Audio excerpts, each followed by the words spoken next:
Hello, everyone. Take your seats, please. Thank you so much. David Eichmann, will you read the land acknowledgement, please?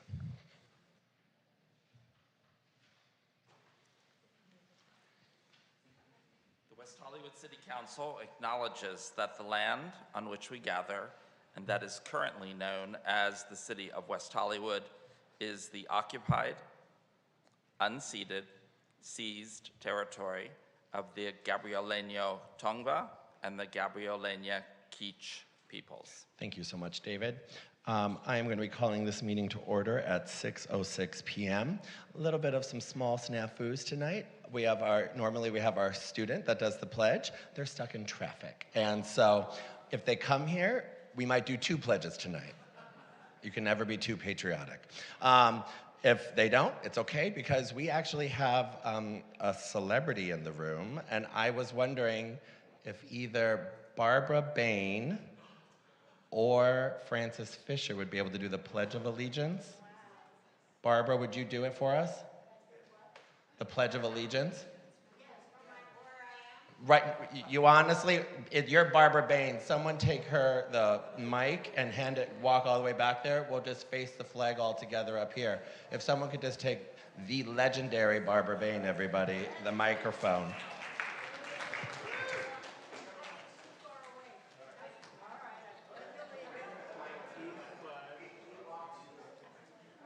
Bringing me a mic. Thank you very much for the mic. Pledge allegiance to the flag of the United States of America and to the republic for which it stands, one nation, liberty and justice for all. Thank you so much, Barbara. We planned that, didn't we, Barbara? No, we didn't. City Clerk, may we have a roll call? Yes, Mayor. Councilmember Meister. Here. Councilmember Shine. Present. Vice Mayor Byers. Here. Mayor Erickson. Here. We have a quorum, and we're noting... Councilmember Heilman is almost back. We're going to start going on to our presentations right away, and then we're going to come back to do our recognitions, we're going to do presentations, and then we're going to go into the order of the agenda. But City Attorney, will you do a readout on the closed session? Thank you very much. Good evening. The City Council convened a closed session at 5:30 this evening. There were no members of the public to speak on the closed session agenda. The Council spoke about one item of business listed on the posted agenda, a matter of existing litigation, and took no reportable action. I will note for the record, Councilmember Heilman was here for that item of business and has left, but will come back. And the closed session concluded at 5:45 p.m. with no reportable action. Thank you. Thank you so much, City Attorney. We're going to move over to Levine Act disclosures. Do any of my colleagues have Levine Act disclosures tonight? No. No, I do not. We're going to get into adjournment motions. And we'll come back for Councilmember Heilman, and he'll have the spotlight for himself. Do my colleagues have adjournment motions? Councilmember Meister? Councilmember Shine? Vice Mayor Byers? I hear a door opening. I have several adjournment motions. Hello. So please bear with me for a second. My first adjournment motion, well, actually, before I start this, why don't we go to the approval of the agenda and get that out of the way now that Councilmember Heilman's here. All right, City Clerk, are there any changes from staff for the agenda? No changes, but I did just want to note that item 3B is being continued to June 10th. Thank you so much. I will open it up to my colleagues. Do we have any changes to the agenda? Councilmember Meister. I was going to suggest that we move to consent 6A, which is consideration of the annual report of the Sunset Strip Business Improvement District and adoption of a resolution of intention to levy an assessment for the 2024-25 fiscal year. 6B, same for the advisory board to the West Hollywood Design District, and 6C for the Santa Monica Boulevard Maintenance District. As these are not public hearings, the public hearings will come at a future meeting. Thank you so much. I'm fine with all those. Do my colleagues have any objections to those three? No. Do we have any more? Councilmember Shine, do you have any more? Yes, I'd like to suggest moving 6F to consent, which is the feasibility of an outdoor ice rink in West Hollywood. 6G, develop a pilot filmmakers grant as part of the arts grant program. Okay. And that is it. Great. I will go to my left. Councilmember Hammond, do you have any additional ones? Yes, and first, I'm very sorry about my delay. I forgot my agenda at home. It's okay. Barbara Bain is here. Well, So, we love you, Barbara. she knows how to extemporize. So I do have a question on 6G. I can raise that under council comments, and I have no objection to it going to consent. I'd like to pull items 2M and 2R from consent for separate discussion. Okay. Wonderful. Vice Mayor Byers, do you have anything you would like to move to consent? I also wanted to pull 2R, but 6H, to the travel stipend for laureates. Can we put that on consent? You had a... I have a question on it. Okay. I do too. All right, sounds good. I was going to see if we can move 6D to consent, the community outreach item. I have questions on that one as No well. worries. All right. Sounds good. So moving, any more comments? Nope. All right, great. So moving to consent, being pulled from consent is 2M and 2R. I will read those when my fingers start working.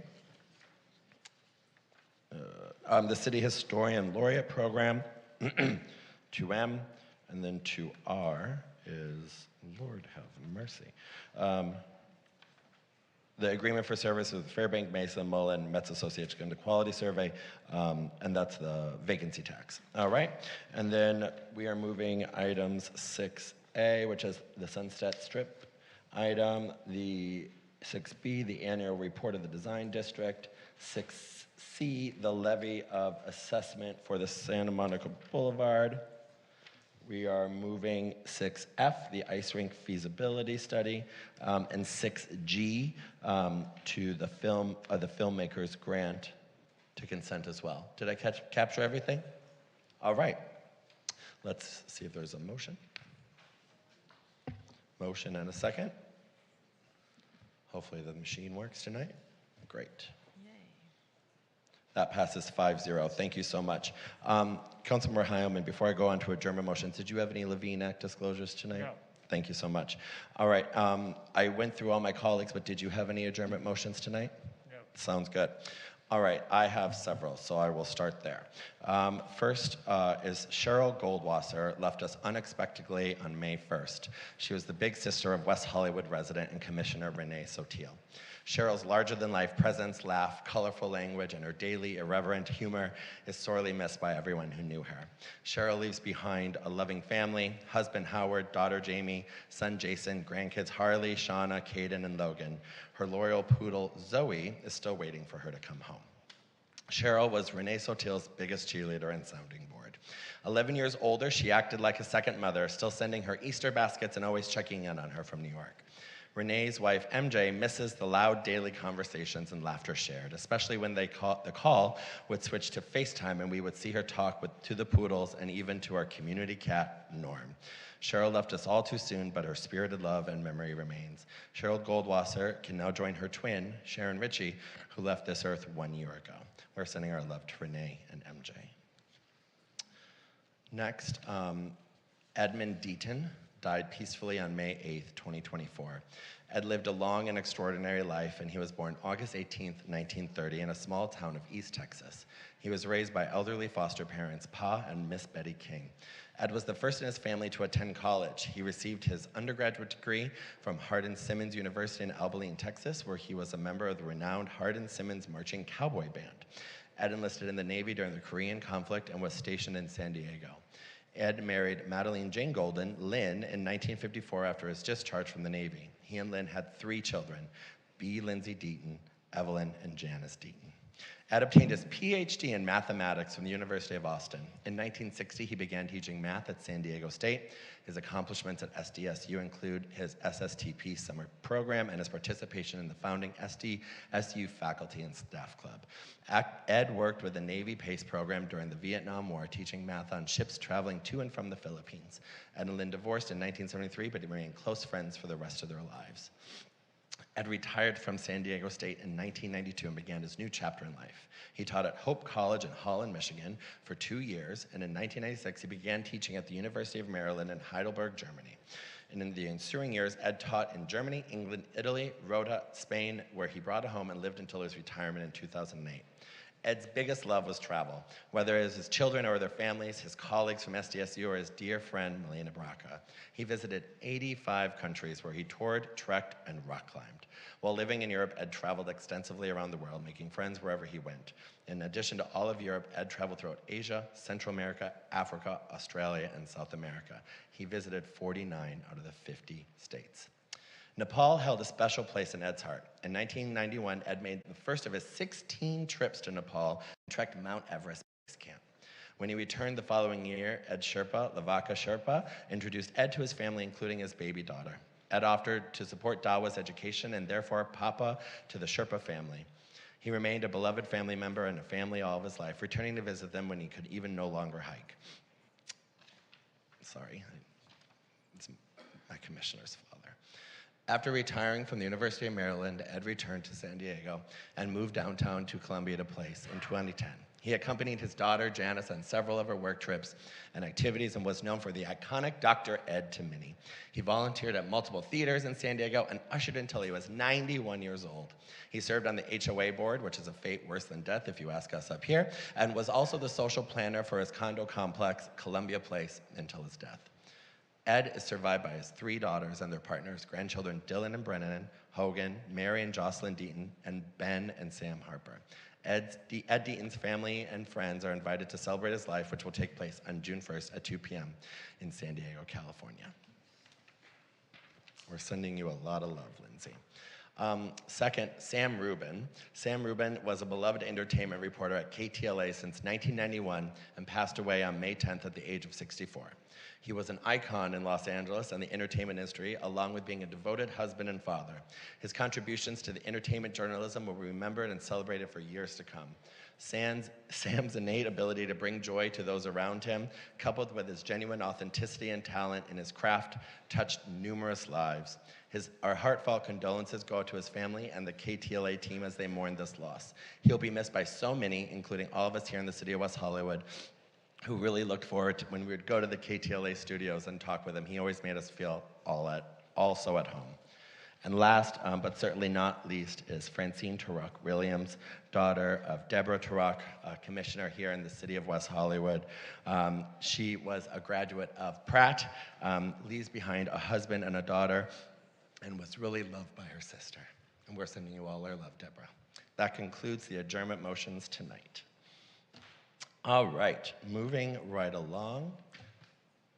Recognitions. We're gonna, if you don't mind, Councilmember Meister, may I start with the first one? Yes. Thank you so much, and then we'll go back. We are going to start tonight with our first one of Jewish American Heritage Month. Whereas since 1654, when Jewish immigrants first arrived on the shores of what is now the United States, Jewish people have played a central role in the creation, growth, freedom, prosperity, and strength of the United States. And whereas on April 20th, 2006, the federal government proclaimed May as Jewish American Heritage Month, stating, as a nation of immigrants, the United States is better and stronger because of Jewish people from all over the world have chosen to become American citizens. And since then, proclamations in support of Jewish American Heritage Month have been made by presidents of the United States annually. And whereas Jewish American Heritage Month is a tribute to the generations of Jewish Americans who helped form the fabric of American history, culture, and society. And whereas Jewish Americans connect to their Jewish identity in a variety of ways, such as culturally, ethnically, religiously, and by following Jewish ethics and values. And whereas the Jewish community in the United States is a targeted religious minority and continues to be challenged by bigotry, hatred, and discrimination, And whereas the City of West Hollywood condemns and combats all forms of anti-Semitism wherever it exists, and proudly includes Jewish Americans in all facets of our civic life, and stands with the Jewish community against hatred and bigotry in our city and country. And whereas during this month, let us celebrate our many contributions that Jewish Americans have made to the arts, entertainment, science, technology, government, business, culinary traditions, and other fields in the United States. Jewish Americans have played an important role in shaping American culture. Now, therefore, let it be resolved that the City Council of the City of West Hollywood hereby proclaims May 2024 as Jewish American Heritage Month in West Hollywood and encourages people to celebrate the Jewish community's achievements. Tonight, I'm thrilled to have the Jewish Federation of Los Angeles and Combating Anti-Semitism movement here this evening. They're leading voices and working so hard and been friends, dear friends to our community. And I would like to invite Lisa Katz, the Chief Government Affairs Officer, and Mara Landry from Combating Anti-Semitism movement, and Mara Landry, the Vice President of Government Affairs and Strategic Initiatives to the Jewish Federation of Los Angeles, up to the dais to take a photo and accept these proclamations. Come on up.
All right, good evening, esteemed council members.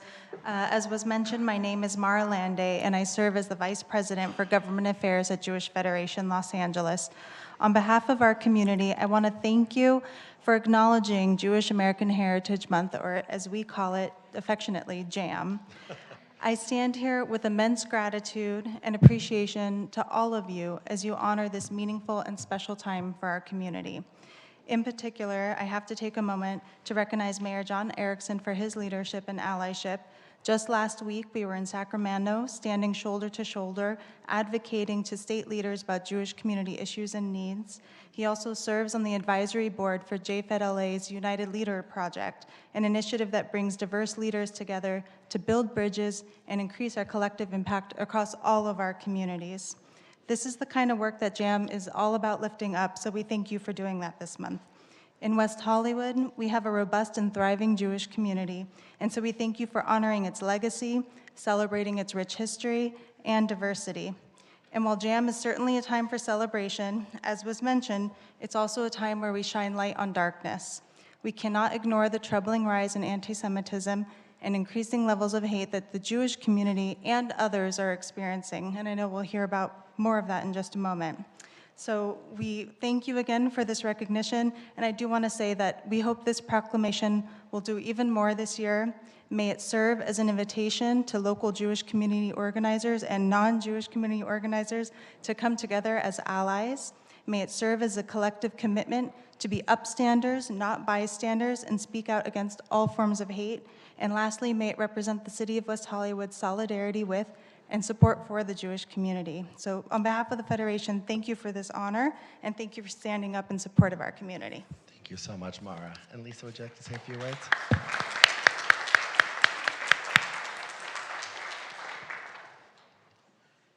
Good evening, Mayor and council members. I am Lisa Katz, the Chief Government Affairs Officer with the Combat Anti-Semitism Movement, and coincidentally also I used to be an elected town council member and then mayor for a decade, so bless you all.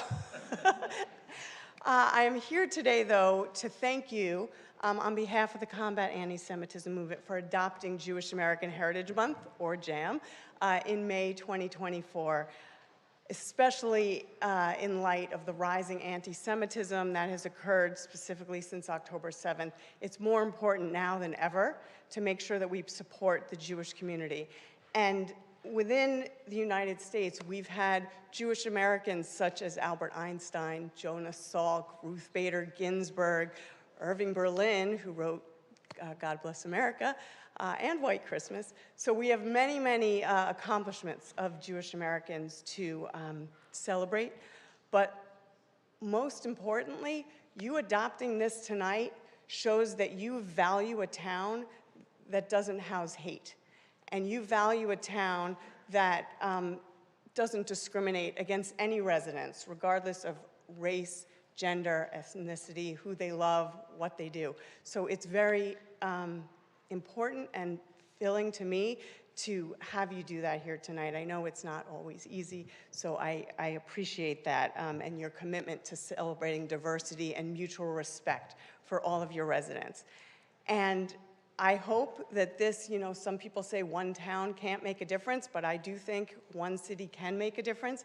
And I hope that you're adopting this tonight, again, will be a beacon of hope to everyone who may be valuing diversity, but also it sends a very loud voice to your Jewish residents to say we stand with you. So thank you so much, and thank you again for your leadership.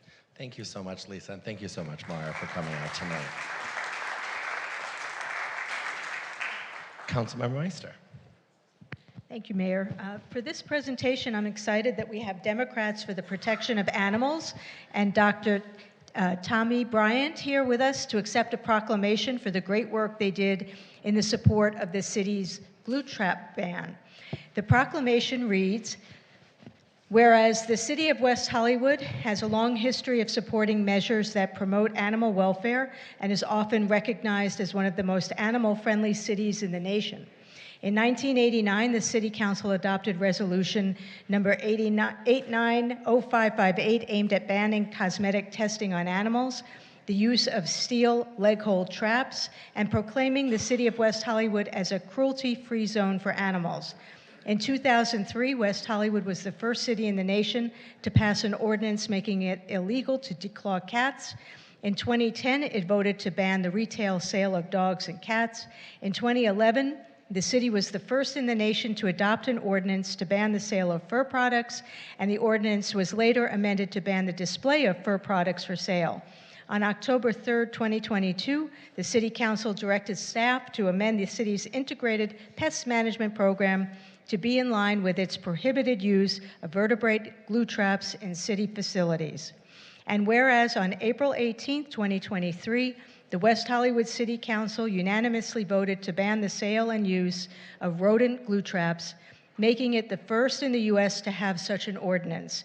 Since then, the city of Ojai followed suit with other agencies expressing interest in adopting this ban, including Assembly Member Ted Lieu's office.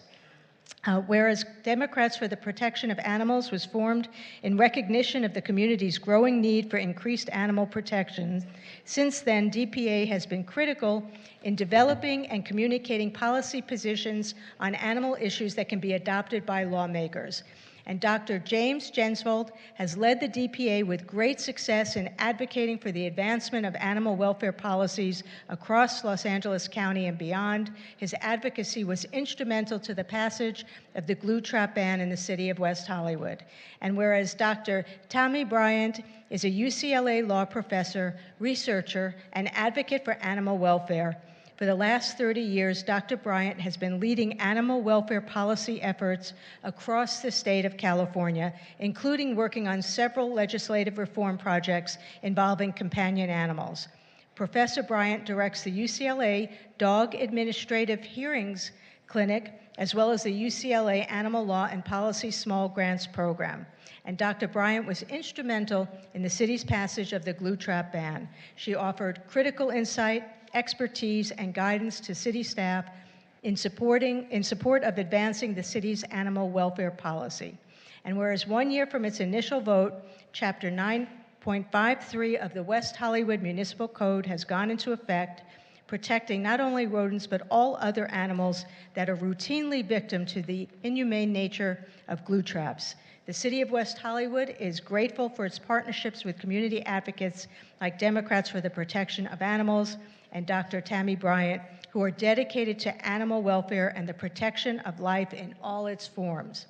Now, therefore, be it resolved that the City Council of the City of West Hollywood hereby commends the work of Democrats for the Protection of Animals and Dr. Bryant in support of the city's historic ban on the sale and use of rodent glue traps and dedication to animal welfare.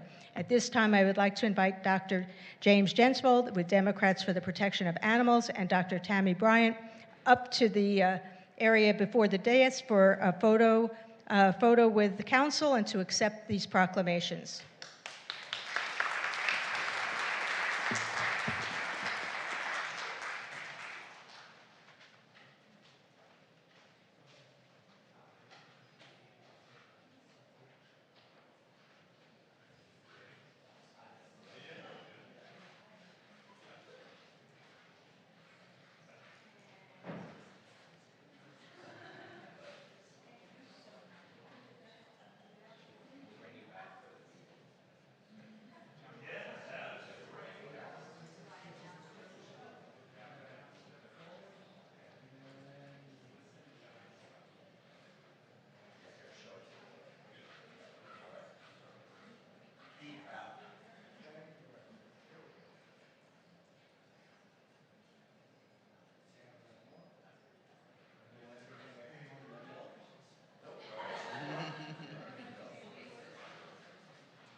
Do you want to say anything, Jim? Do you want to say anything?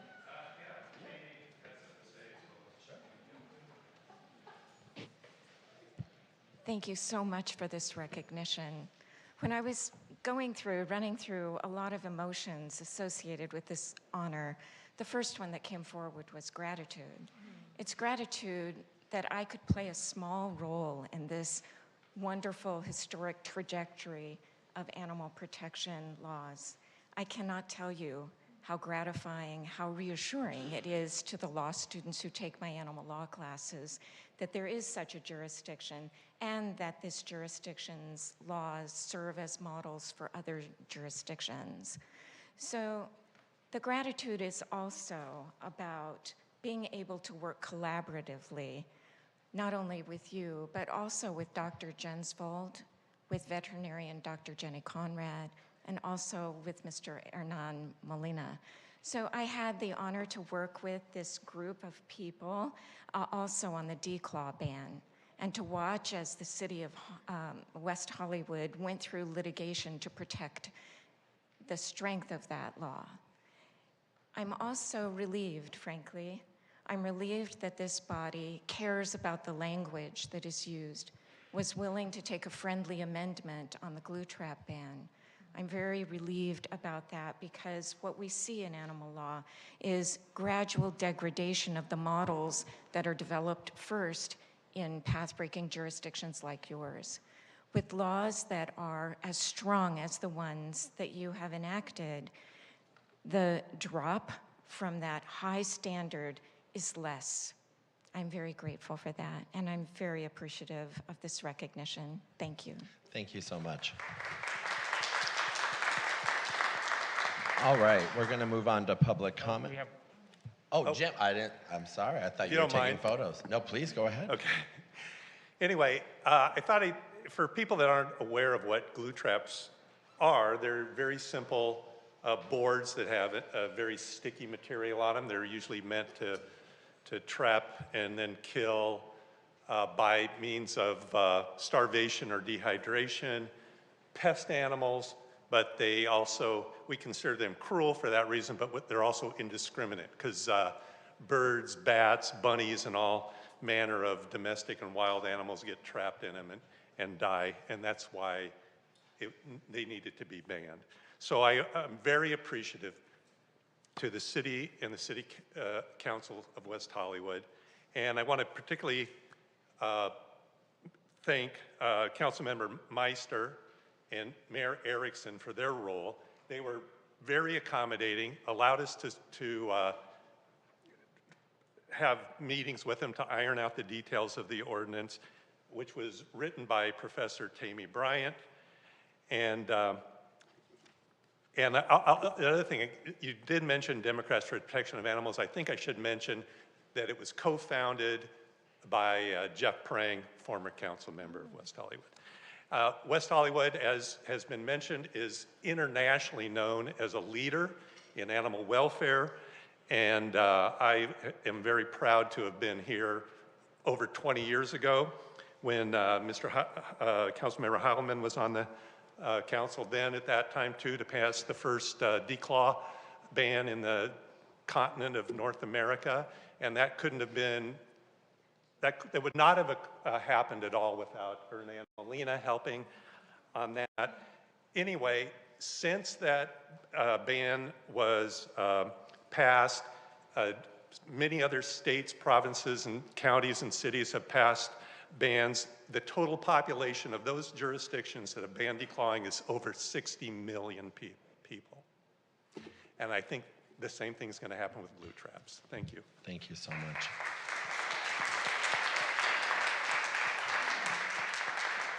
Thank you so much to all of our presentee acceptance people today. It's great. One city can move hearts and minds, which is great. We're going to move on to public comment. The City Council values your comments. However, pursuant to the Brown Act, the Council cannot take action on items not listed on the posted agenda.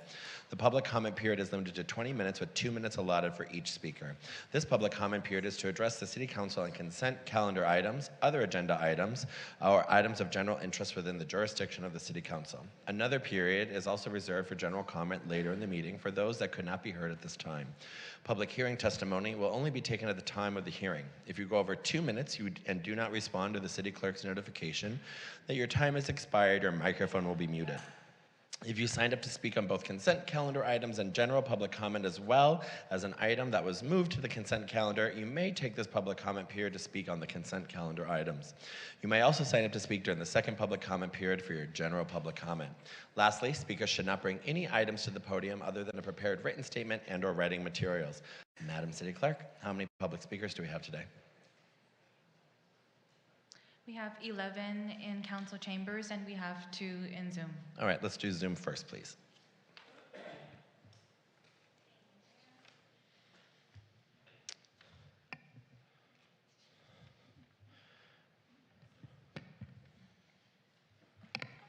Our first speaker in Zoom for consent calendar items is Genevieve Morrill for items 6A and 6B. Genevieve, please press *6 to unmute yourself and you will have 2 minutes. Madam Clerk, and good evening, Mayor and City Council members. Genevieve Morrill, President and CEO for the West Hollywood Chamber of Commerce. And happy Pride to all of you. And also a special shout out to Yola Dore. We want to thank you tonight for reestablishing the Design District and the Sunset Strip Business Improvement District, as they are thriving and definitely picking up momentum and gaining more awareness in the district. As you see by the annual report, the Design District is doing an amazing amount of programming, holidays in the district, the 75th, Art Walk in DM, and the Sunset Strip is looking at art exhibitions in the vacant buildings to enliven the strip and working on different holiday promotions. We also want to thank you tonight for extending the annual wage increase by 6 months. That 6 months will really help save jobs and hours for many workers. And we also want to thank you for the cannabis build extensions and temporary tax rebates, as well as the 6-month extension for our businesses without zones. It's a winning agenda for us tonight. Again, this is substantial to help them through the challenges of dismantling as many as the outzones as they prepare for Pride. As we have many times come before you, we oppose the vacancy tax, and you have a repeat letter from our many correspondences over these same issues. This is certainly not the time to penalize our stakeholders trying to lease space. Instead, further the minimal research to evaluate why. Why are there vacancies? Where are they located? How long have they been vacant? And why do these challenges, what are facing them in not being able to get them leased? We thank you tonight for all these items, for the businesses, the Design District, and the Sunset Strip Board. Thank you as well. Thank you, Genevieve. Mayor, that was our only speaker for consent calendar items. Great. Do you want to come back for general public comment after we hear from Yeah, we'll come back for general public Perfect. comment. And then we'll move on to Scott Schmidt, to be followed by Kathy Blavis.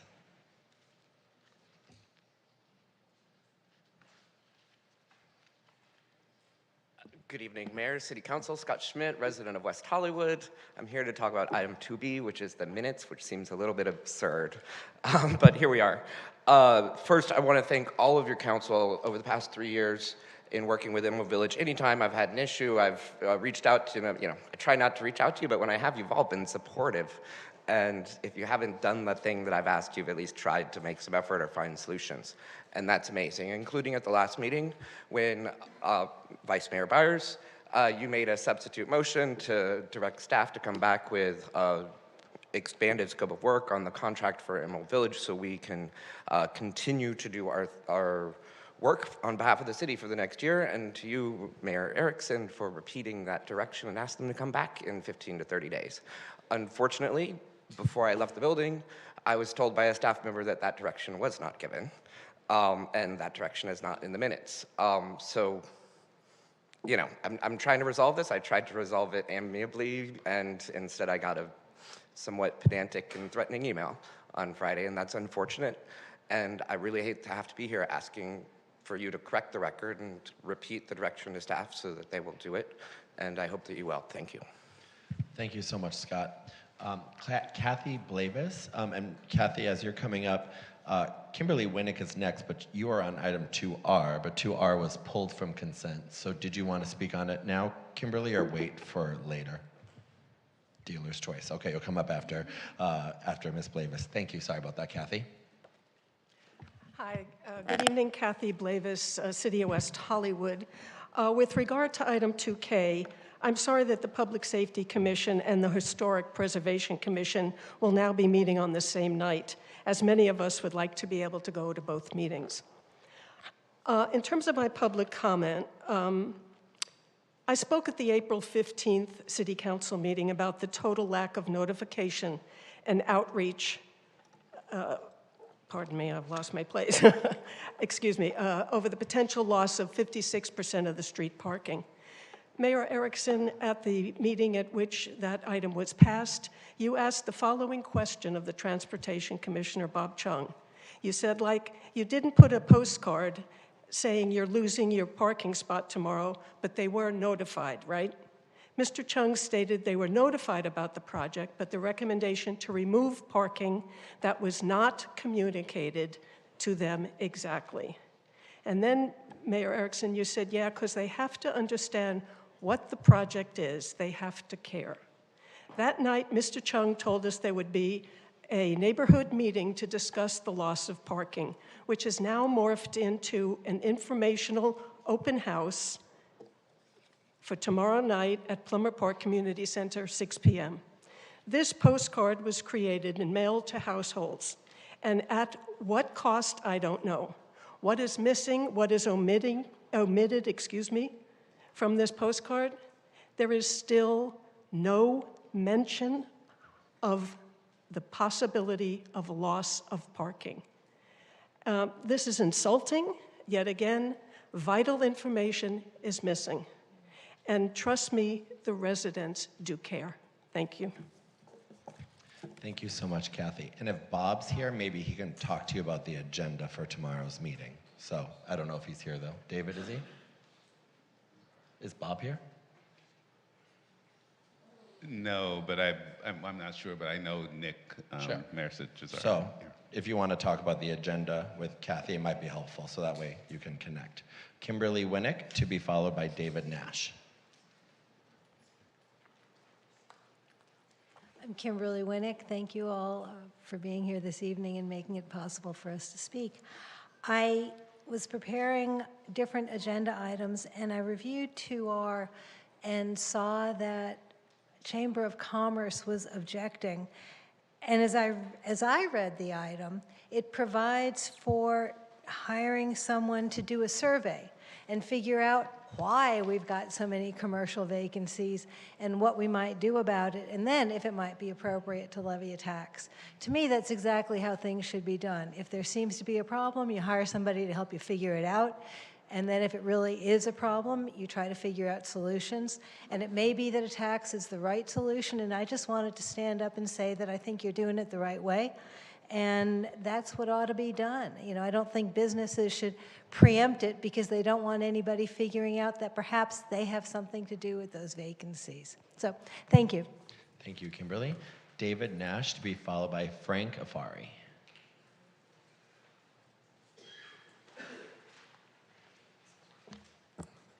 Good evening, Mayor and City Councilmen. My name is David Nash. I've been a 25-year resident of West Hollywood. First, I'd like to comment on the buildings that have spilled out onto the sidewalk on Santa Monica Boulevard. When I first moved here, we were under a heavy construction project to widen the sidewalks. I think some people that were involved in that project would be rolling over in their grave to see how all that space was eaten up by the buildings spilling out during COVID. Originally, I thought they were going to be retracted in December. Now it's been extended to June, and they're asking for a longer extension. I think it's been on too long. They should pull back and turn back the sidewalks to the people. As a matter of fact, just up on Santa Monica, there's a place that we're not meeting ADA requirements for space, and I just would like to see that taken care of. On a lighter note, I want to congratulate Chelsea Byers for winning the cardboard boat race last month at the Aquatic Center Spring Fresh Party. I love the Aquatic Center. It's a phenomenon. I think it's one of the greatest things you've done in the 25 years I've been here. But what really makes it is the caring, charming staff and leadership run by Cortez Jacobs. He and his staff just do an excellent job at making it a warm and welcoming place. Now, a couple other things I want to complain about quickly. Look at my notes to do it. Oh, the new parking process. We tried it for a birthday party last week, called in 4 cars. Only 1 got accepted. We didn't know what the license plate was. They couldn't tell us, and the girl who was available wasn't very helpful. So that project needs to be relooked at. The most important thing to me is the price of gay pride. It's outrageous, $125. In San Francisco, it's free due to city sponsorship and corporate sponsors. I can't understand why it's $125 here and free in San Francisco. Thanks, David. Frank Afari to be followed by Michael Violandi.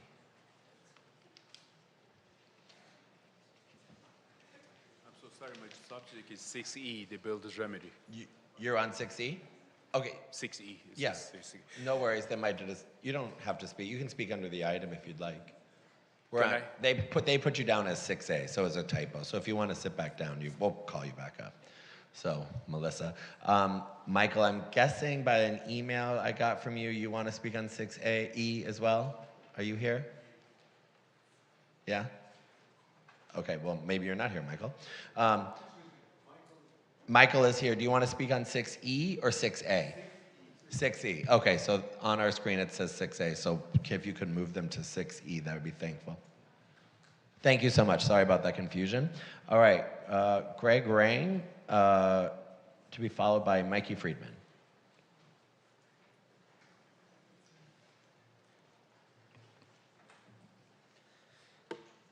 Good evening, Mayor Erickson, Vice Mayor Byers, City Council, and esteemed city staff.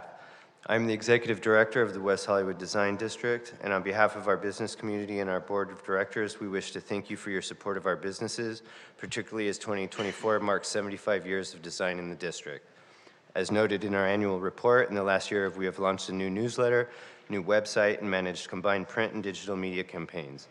We are also currently working with the library on a 75-year retrospective of the Design District. We have introduced new programming to energize the district, such as Art Walk, District After Dark, Holidays in the District, and have developed marketing synergies with the WeHo Arts and Cultural Affairs Commission, along with our partners at the Chamber of Commerce and Visit West Hollywood. We also work strategically with the city's Department of Economic Development to sustain our businesses and support our employees. We are grateful to each of you for your support and participation and look forward to another year of exciting community engagement. Happy Pride. Thank you so much, Greg. Mikey Friedman, to be followed by Sarah Adolphson.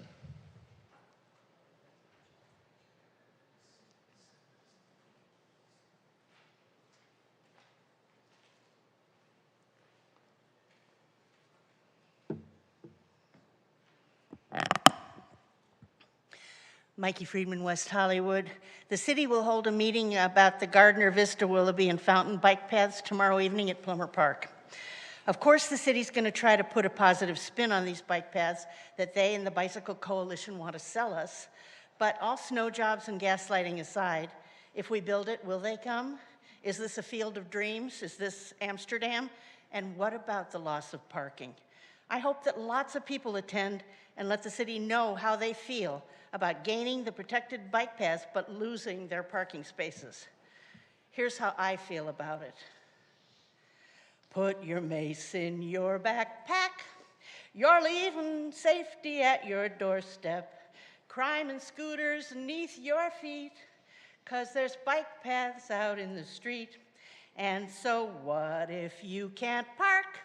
Or that walking farther's scary after dark? Our council thinks it's neat to have bike paths out in the street. It doesn't matter, not at all, that the number of bikes is so small. It's the city council's mission to waste our money without permission. So you better sell your trusty car and get a job that's near, not very far, 'cause I'm afraid it's a fait accompli. I'm afraid that we're gonna get beat, and we'll get bike paths, expensive bike paths, unwanted bike paths, out on the street. Oh, yeah.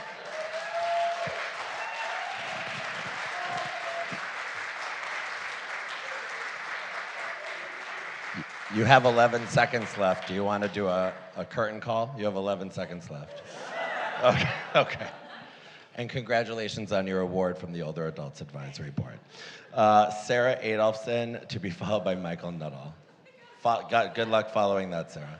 Oh my God, mine's not a song. It's very It important. could be a song. All right, good evening. My name is Sarah Adolphson, and I'm here tonight on behalf of the Human Services Commission. A Human Services Commissioner attends City Council meetings to share information with the community about vital social services provided by the city's nonprofit partners. As you likely know, May is Mental Health Awareness Month. What you might not know is that mental health can impact our physical health as well. Depression and trauma increases the risk for many types of physical health problems like diabetes, heart disease, and stroke. Statistically, lesbian, gay, bisexual, and TGN Americans face even greater risks for mental health and substance use issues, often related to stress caused by stigma, discrimination, and harassment.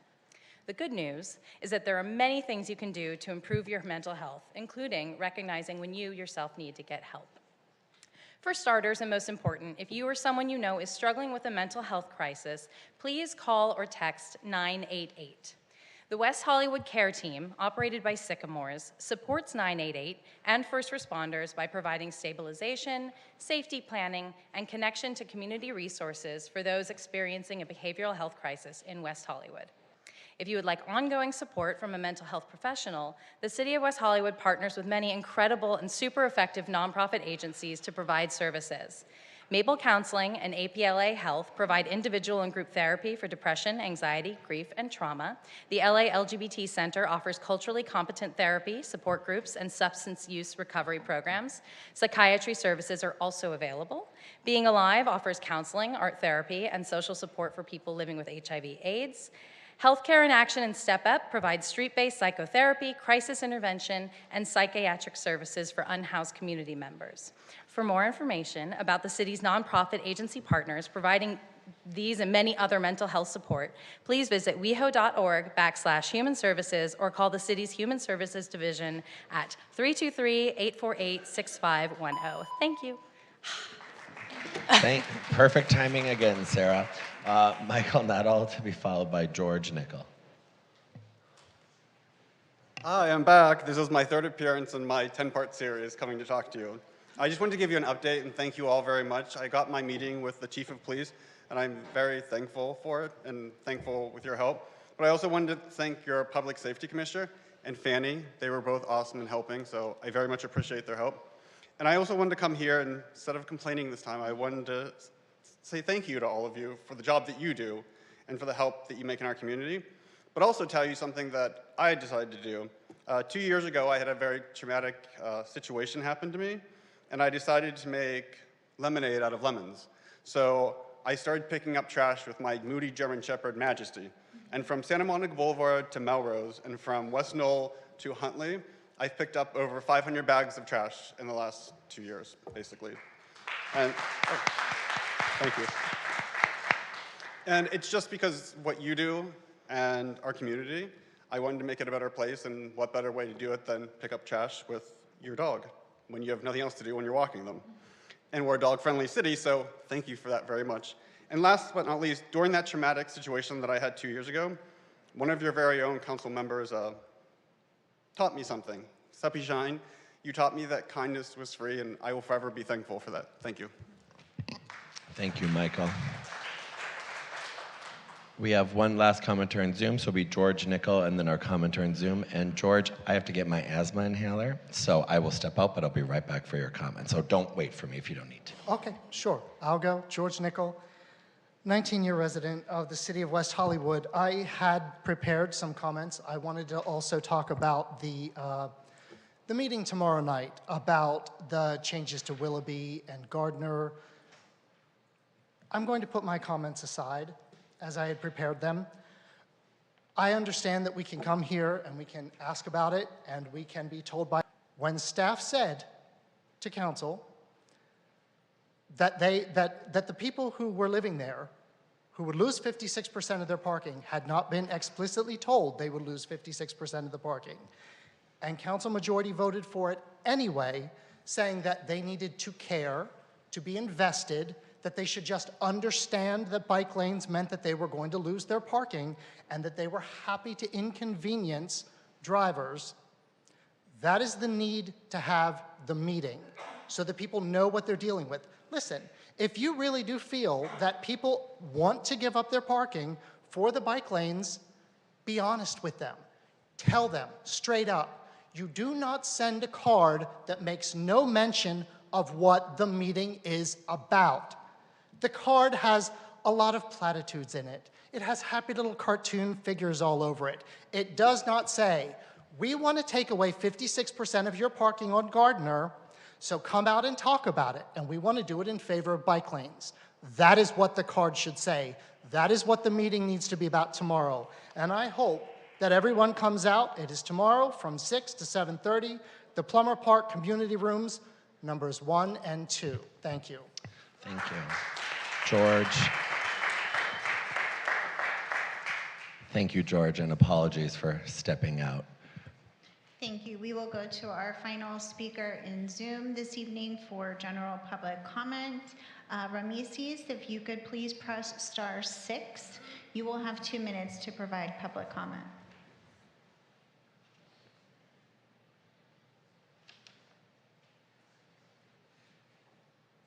Go ahead, you'll have 2 minutes. 9 months I've been homeless in this city and no one has helped me. In fact, your security ambassadors are telling me to leave the city and go to Skid Row. Your sheriff's department is telling me to stop calling them after being mugged and called faggot because I'm wasting the resources. Your useless sheriff's department told me to also go away from the city. I'm not surprised, though, because most of this council is pro-Zionism. Your modus operandi is segregation, apartheid, and forced displacement. As a gay Arab, I am triply insulted because you Zionist council support Arab ethnic cleansing by proxy overseas and here too. You're telling us we should leave the city. Gay or straight, you hate the Arabs. You're on stolen land, and yet you're telling us to leave. April was Arab American Heritage Month, but the city of West Hollywood wouldn't tell you that because you hate the Arabs and Muslims, evidently. Gay or straight, even though 3/4 of the Arab Americans are actually Christian. So the joke is on you. You conveniently want to erase our identity. You want us to leave, but we'll see who's going to leave and be deposed this upcoming election. You're corrupt and incompetent as a government. Because when I tried to run for city council and email, call, and leave voicemails to your city clerk for more information for over 2 months, but yet she's ghosted me. Just like you ghosted me before when I email and call to ask for help. I'm here to expose you as you obfuscate fair elections. As a gay man, I don't feel safe in West Hollywood, getting beat up, robbed, and called slurs more times than in any place I've ever lived, more times than in Texas or dispute, so we don't have another AIDS epidemic. I'm calling for the creation of a gay country as a last Thank you, resort Rameses. to Your codify time is gay. up. Thank you. All right, thank you so much. That concludes public comment. We are now going to move on to the city manager's report. Thank you, Mayor. Good evening, Mayor, Vice Mayor, and City Council members. I just have a few announcements. Thank you to the public commenters who commented regarding the Willoughby, Vista Gardner, and Kings Road street design concept plan meeting that is tomorrow, May 21st at 6 p.m. at the Plummer Park Community Center in rooms 1 and 2.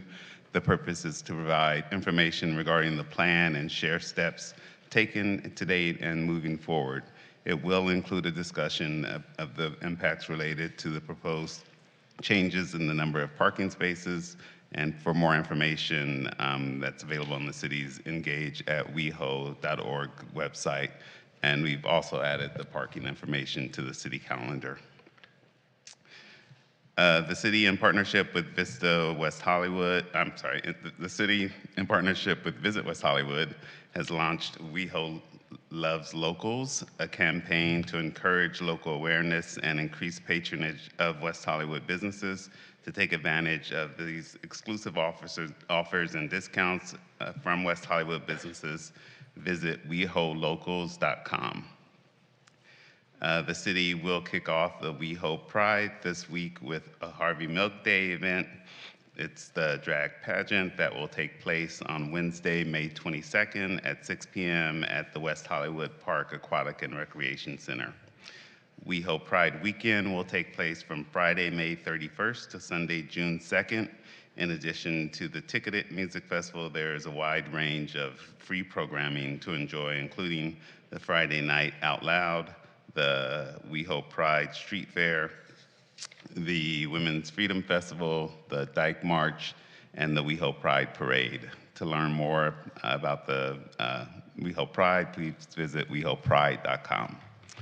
And finally, the WeHo Pride's Art Festival will take place from Friday, June 14th to Sunday, June 16th, and there will be an array of LGBTQ+ community group programming from May 22nd to June 31st.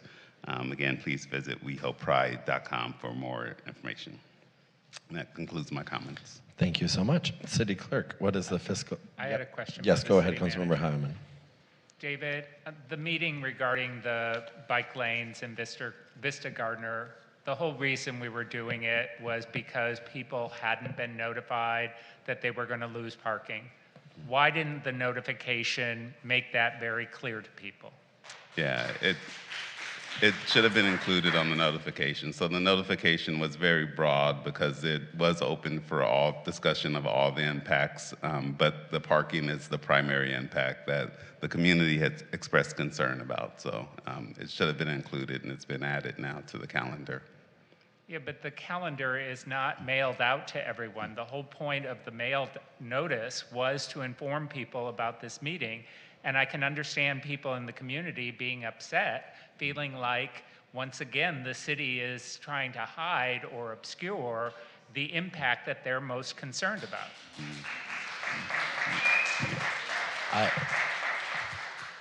As the only person who lives over there, I didn't even get a mailer, so I think, and I live within the vicinity, so that troubles me. But I personally think the meeting should be postponed, and at whatever cost. Note to do another mailing or direct targeted outreach like we indicated, and maybe the cart's already down the path, but I really do believe that the council gave that direction. We were told by Bob, by you, by other people that it was going to be handled, and it wasn't. So you can have a meeting tomorrow, you can have another meeting, but any type of communication does need to include that information. I think we were very crystal clear, so.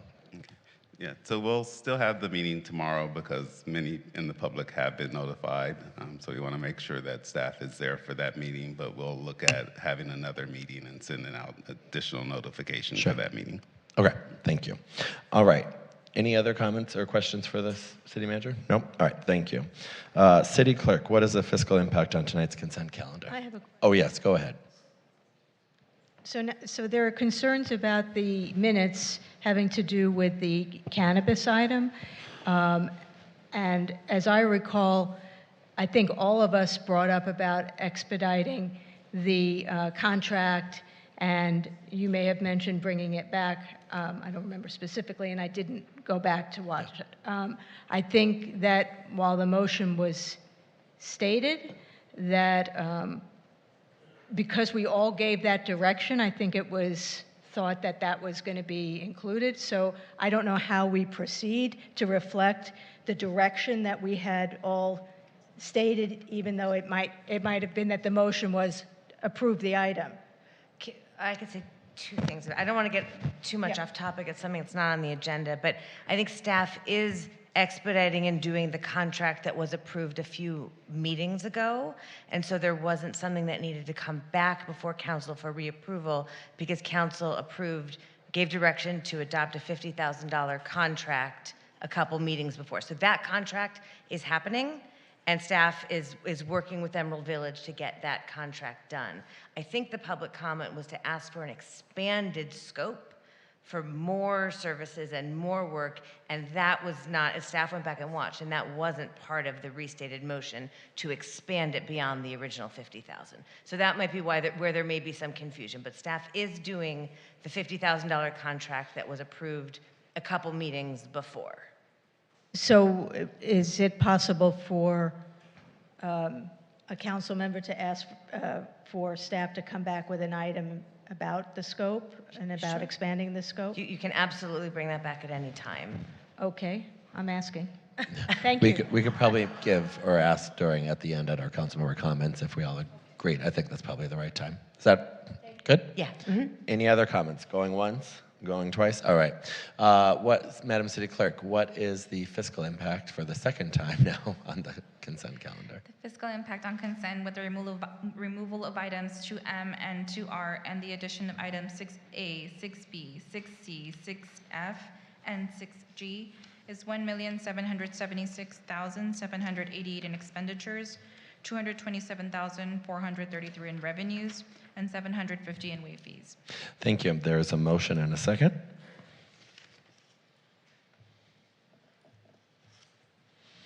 And that passes 5-0. We are going to move on to our first and only public hearing of the night. Item 3A, user fee study and proposed fee resolution for fiscal year 2024 through 2025. The public hearing is now open. Madam City Clerk, how was this hearing noticed? As required by law. Wonderful. Will staff please provide a brief overview? Do we have any public speakers on this item? No. Thank you.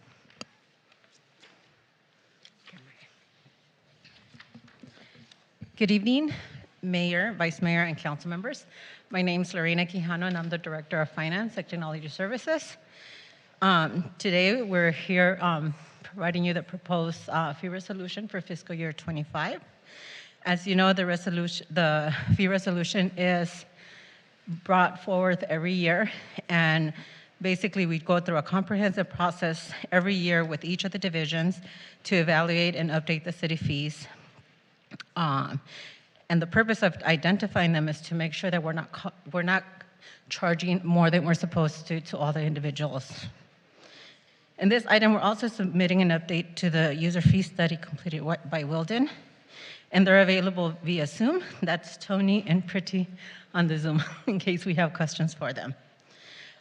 They originally completed it in 2022, but In comparison to previous year, we've actually been updating the cost study every year by new positions and salary increases. That way we could make sure that each year we don't stay way behind as in previous years. So the proposed resolution, I'm not going to go into all of them because most of them don't have changes. Some of them is just moving the divisions to a certain department if we have reorganizational changes. And some of them, like the human bee removal, is an increase that it's not proposed through the fee resolution, but it was an increase that was proposed through an ordinance recently. And so what we do is we come in and we insert it in under Schedule C. So you won't see an actual amount there because you have to kind of go up to refer to Schedule C, and all the items or all the different chapters of the municipal code that fall under that have those fees. The other item that I wanted to just briefly talk about was the building and safety fees, and that's because that one was a little different where we had scheduled 5% increases.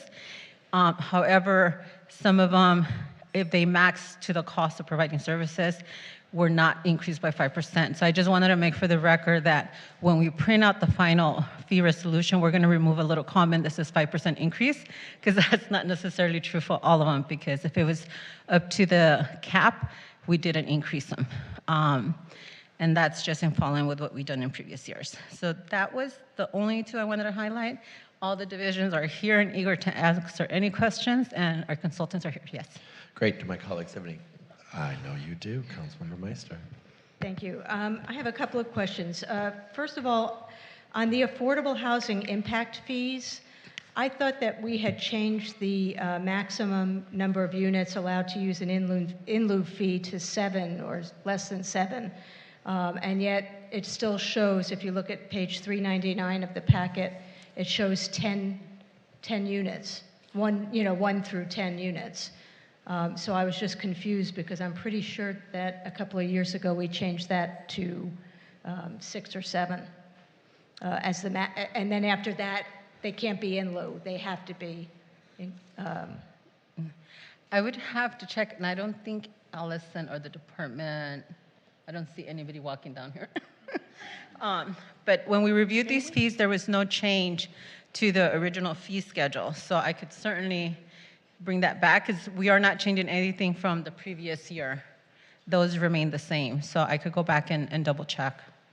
And I can help add comments to that as well. Oh, thank you. So yeah, any impact fees and lieu fees, sorry, I'm Tony Baxter, project manager with Will there, in the study.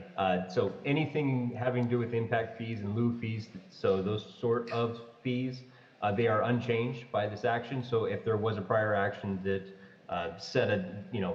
had a change to that maximum, then that would still be in effect.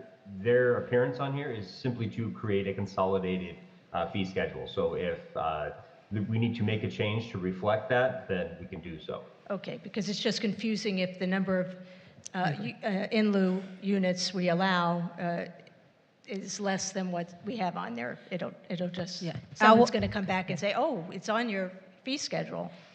Then my other question was about, did you want to say something? Staff is verifying that right now as well. Thank you.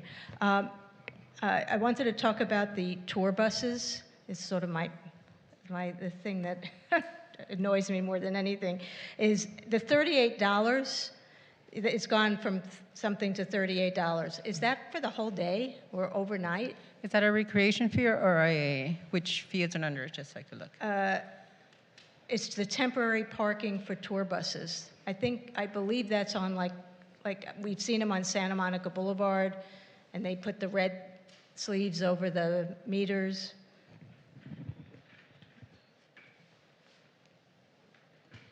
Hi, Mayor, Hi, Vice Mayor, Vince. Council members. Vince Guarino, Parking Services Manager. It's for a 24-hour period. So, I mean, a 24-hour period for, if someone was allowed to park for 24 hours, which they're not, right? On Santa Monica Boulevard, they're not allowed to park. It seems to me that that's just not enough. Okay. So anyway, all right, so you clarified that, and that's something that maybe we can deliberate about. And I just wanted to confirm that parking tickets are not being raised? No, they are not. Okay, great. And this may not, this may be something that isn't going to affect this particular document, but something that I noticed was that in Beverly Hills on Sunday, the parking meters don't start till noon, and we start at 11 a.m., so that might be another discussion for another time to look at trying to be competitive with our neighbors in terms of when we start charging on Sunday, what time we start charging. The last comment I had was just, I don't We don't know- have any public commenters, Okay. so right, we don't have any, no? Okay, So I so- feel like we could go okay. questions and comments Okay. to make it more efficient. Okay, thank you. So just I wanted to say, and I've talked to Nick about this in community development, that I've had a few developers tell me that our fees are much higher than the city of LA, but it seems that they're comparing apples to oranges, and I would just like to make sure that staff, explains why a fee is different and what a fee includes if they're trying to compare it to the city of LA or another city. Yep. Okay, thank you. Thank you. Councilmember Howman. Well, I don't know if anyone else has questions, but I'm prepared to move the item with Councilmember Meister's direction. I have no other questions or comments. Do you? Nope. And, Vice Mayor Byers? Just David? in response to the question on the 10 units versus 7. So the Yes. code still says 10 units, so we can bring back a separate item after reviewing those previous meetings if there's a desire to change that to 7 units by the council. I think we have to look at it, and we shouldn't be doing it tonight without a full Yeah. staff analysis. Yep. But in terms of the item before us, I'm prepared to move to close the public hearing, give direction to look at the in lieu fee for inclusionary and whether it's 10 units or 7, and also ask staff to look at the amount for the 24-hour tour bus parking and come back to us at a later date. And that would be, and to adopt the resolution as presented. Sounds like a motion. Is there a second? I'll I have a second. feeling Councilmember Meister's great. Sounds good. If I'm We have fast enough. City Clerk, did you catch all that? Good? All right.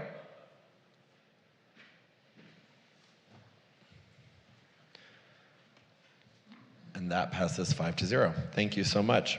Item 3B is tabled. We have no legislative business. We are going to invite staff up for unfinished business, which is the West Hollywood City Playhouse project design and budget update. Do my colleagues want a full staff report or an abbreviated staff report? Abbreviated. Councilmember Meister, are you okay with an abbreviated staff report for this one? All right. Please introduce yourself and show us our hopefully soon-to-be beautiful playhouse.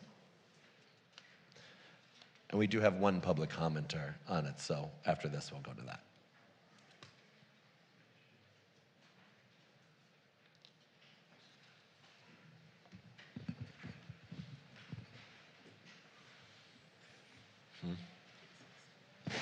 A6.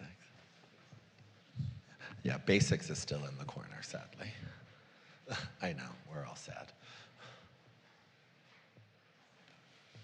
Good evening, Mayor, Vice Mayor, and Council. Rick Abramson, City Architect and Manager of the Urban Design and Architecture Studio. I'm here with Michael Barker, Project Architect in the Urban Design and Architecture Studio, and Steve Campbell, our Director of Public Works. Before you tonight is an update on the City Playhouse. When it last appeared before you, there was a discussion about moving forward with developing a design and forming a design steering committee. Staff worked with the community and this design steering committee made up of Vice Mayor Byers and Councilmember Shine.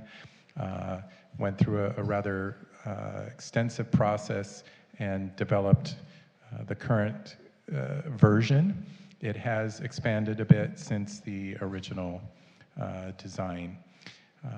The Playhouse itself will, if it were to move forward, represent the city's first dedicated cultural venue.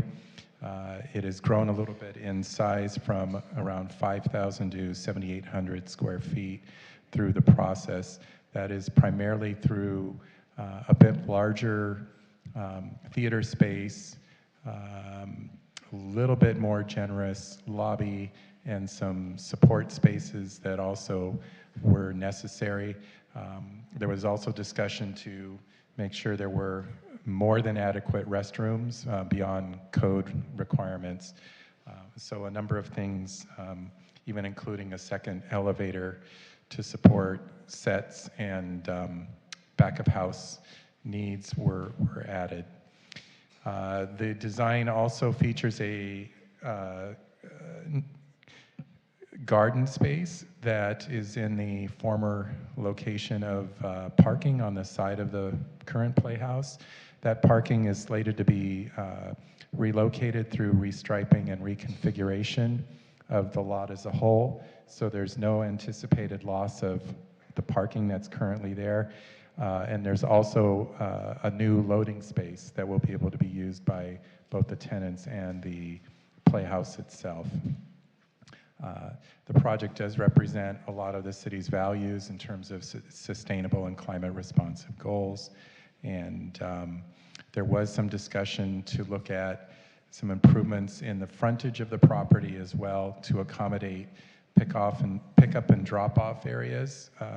Even though there are 2 city parking facilities within a block of this proposed playhouse, there was quite a bit of discussion about how especially seniors and those with special needs would need to have more convenient pickup and drop-off. So that was one of the potential items to add, although that needs to be considered in conjunction with some of the proposed bike lane improvements as well along Santa Monica Boulevard. So with that, I'm going to turn it over to Michael Barker to go quickly through how we arrived at where we are. Good evening, Mayor, Vice Mayor, and council members. So I'll give a brief overview of the design as it currently stands and the process to date, and also share some of the images for the public to see as well as we go through this quickly. So again, the recommendations for tonight were to receive an update on the design and the budget, which I'll get to at the end of this. The project site is on the lower left. You can see it is the current site of the playhouse as well as the parking next to it, retaining the alleyway access behind between Sweetser and Flores. And the view on the right is the, as you would see from Santa Monica Boulevard. So the key spaces of the design: a 99-seat proscenium theater, so that's fixed seating, fixed lighting, a very traditional theater arrangement with city-provided audiovisual and lighting equipment, flexibility that can accommodate a series of types of performances.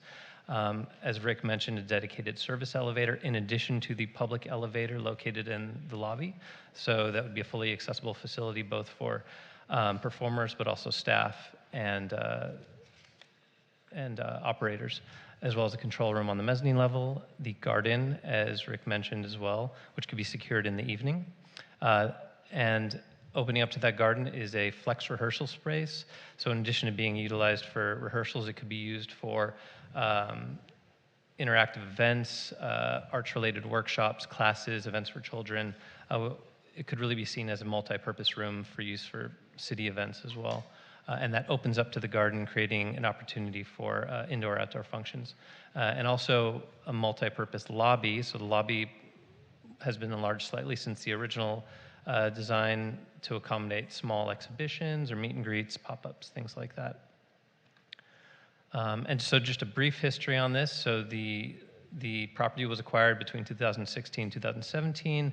Prior to that, historical assessments, access specialist assessments, and rehabilitation ADA compliance study was performed on the current building, essentially concluding that it's in a poor state of repair, would need significant modifications to be functional as a modern performing arts facility. It would also lose some of its seating.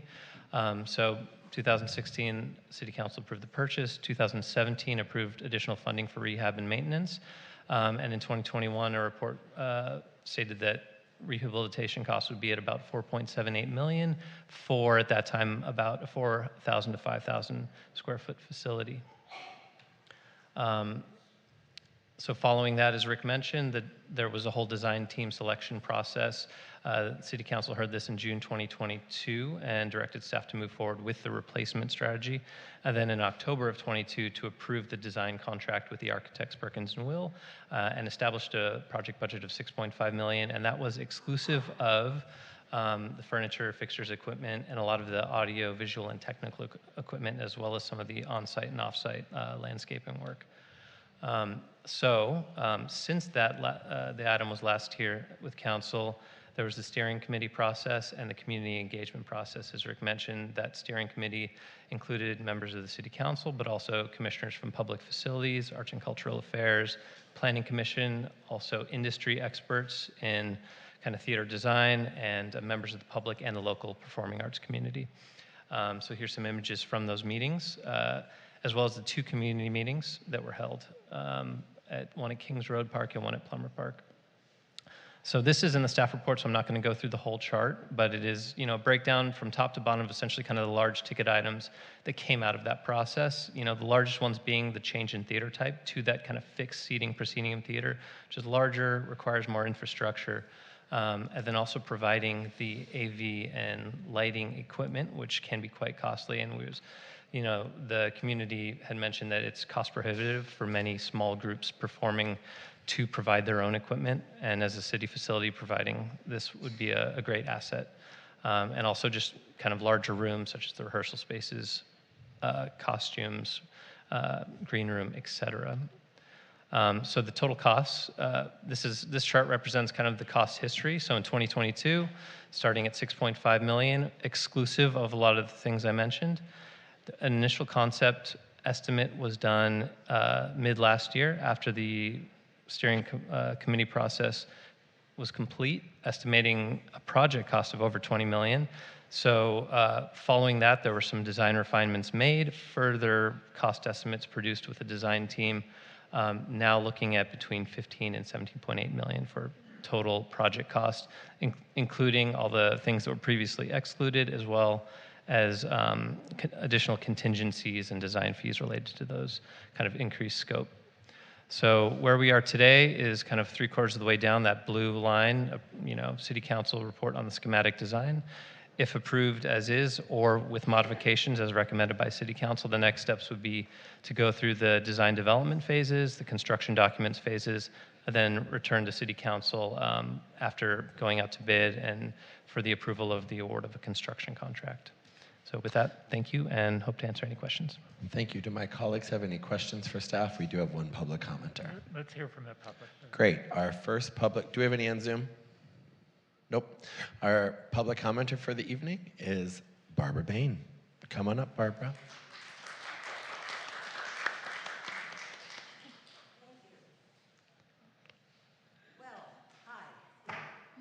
Extraordinary thing is happening here in this city tonight. We are considering approving a theater.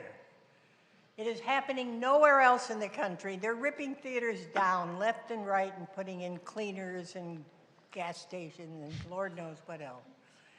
So we have an opportunity here that I don't want to miss. Everything about building a theater, I don't know, I'm sure you're aware of the statistics, generates funds. When there's an arts institution in a community, there's a lot of money made suddenly. So I just think I would remind you of that. Therefore, ergo, as we used to say way back then, it's the quicker we do it, the quicker that kind of thing will start happening where there will be money. So the longer we put it off, how many of you have built a kitchen? How many times if it's stalled and you had to wait? The longer you wait, the cost goes up, it doesn't go down. So there's some knowledge we all have as a community in relation to building something. And the extraordinary thing about building something, the team that Rick Abramson has put together is so eloquent. This theater, it serves both the artist and the community equally and embraces everything that this city is about, which you call yourselves the creative city, don't you? What a motto.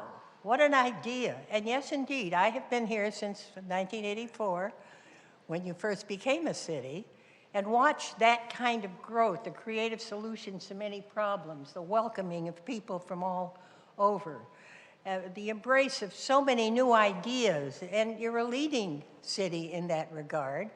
And this is another chance to lead, to show what can be done. And thank you very much. Thank you so much, Barbara. That is our only public commenter. We're going to go on to council member comments and questions if you have any. Councilmember Meister has 0. I just wanted to hear from the committee because I know that there were a lot of changes made, so I thought it would be helpful for us to hear from the committee, and otherwise I'm supportive anyway. Yeah. Committee members, whichever one of you would like to go first. Sure. So I just want to say that we had several very well thought out community meetings with a lot of public comment. A lot of thought went into the design, and it's probably some of the most thorough, well attended meetings I've ever taken part in, and I'm certainly very supportive of this playhouse and what it's going to bring to our city. Thank you. I appreciate the process itself. The steering committee that was established not only had a good representation from this body and other commissions, including the Public Facilities Commission, but there were a number of subject matter experts, people who work in theater, who really understand what it takes to build this sort of next generation theater. And we had many debates about what a bare bones, stripped back, basic, minimalistic sort of theater model could look like, so we could reduce these costs and be mindful of that community investment. And we also, at the other end of the spectrum, sort of understood what a high level of investment could look like. And we plotted ourselves somewhere in the middle, really understanding that things like technology can continue to grow over time, that flex space and sort of all these creative spaces that we were making in this 7,800 square foot theater would have many different applications. So our initial plans did have a sort of minimalistic elevator approach.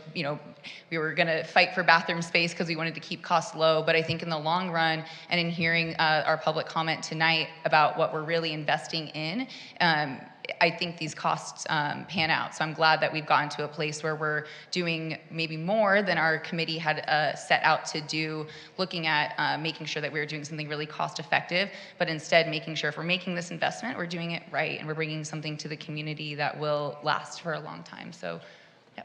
Great. Councilmember Hammond, do you have any comments? Yeah, and I have 2 comments and 1 concern I want to bring up.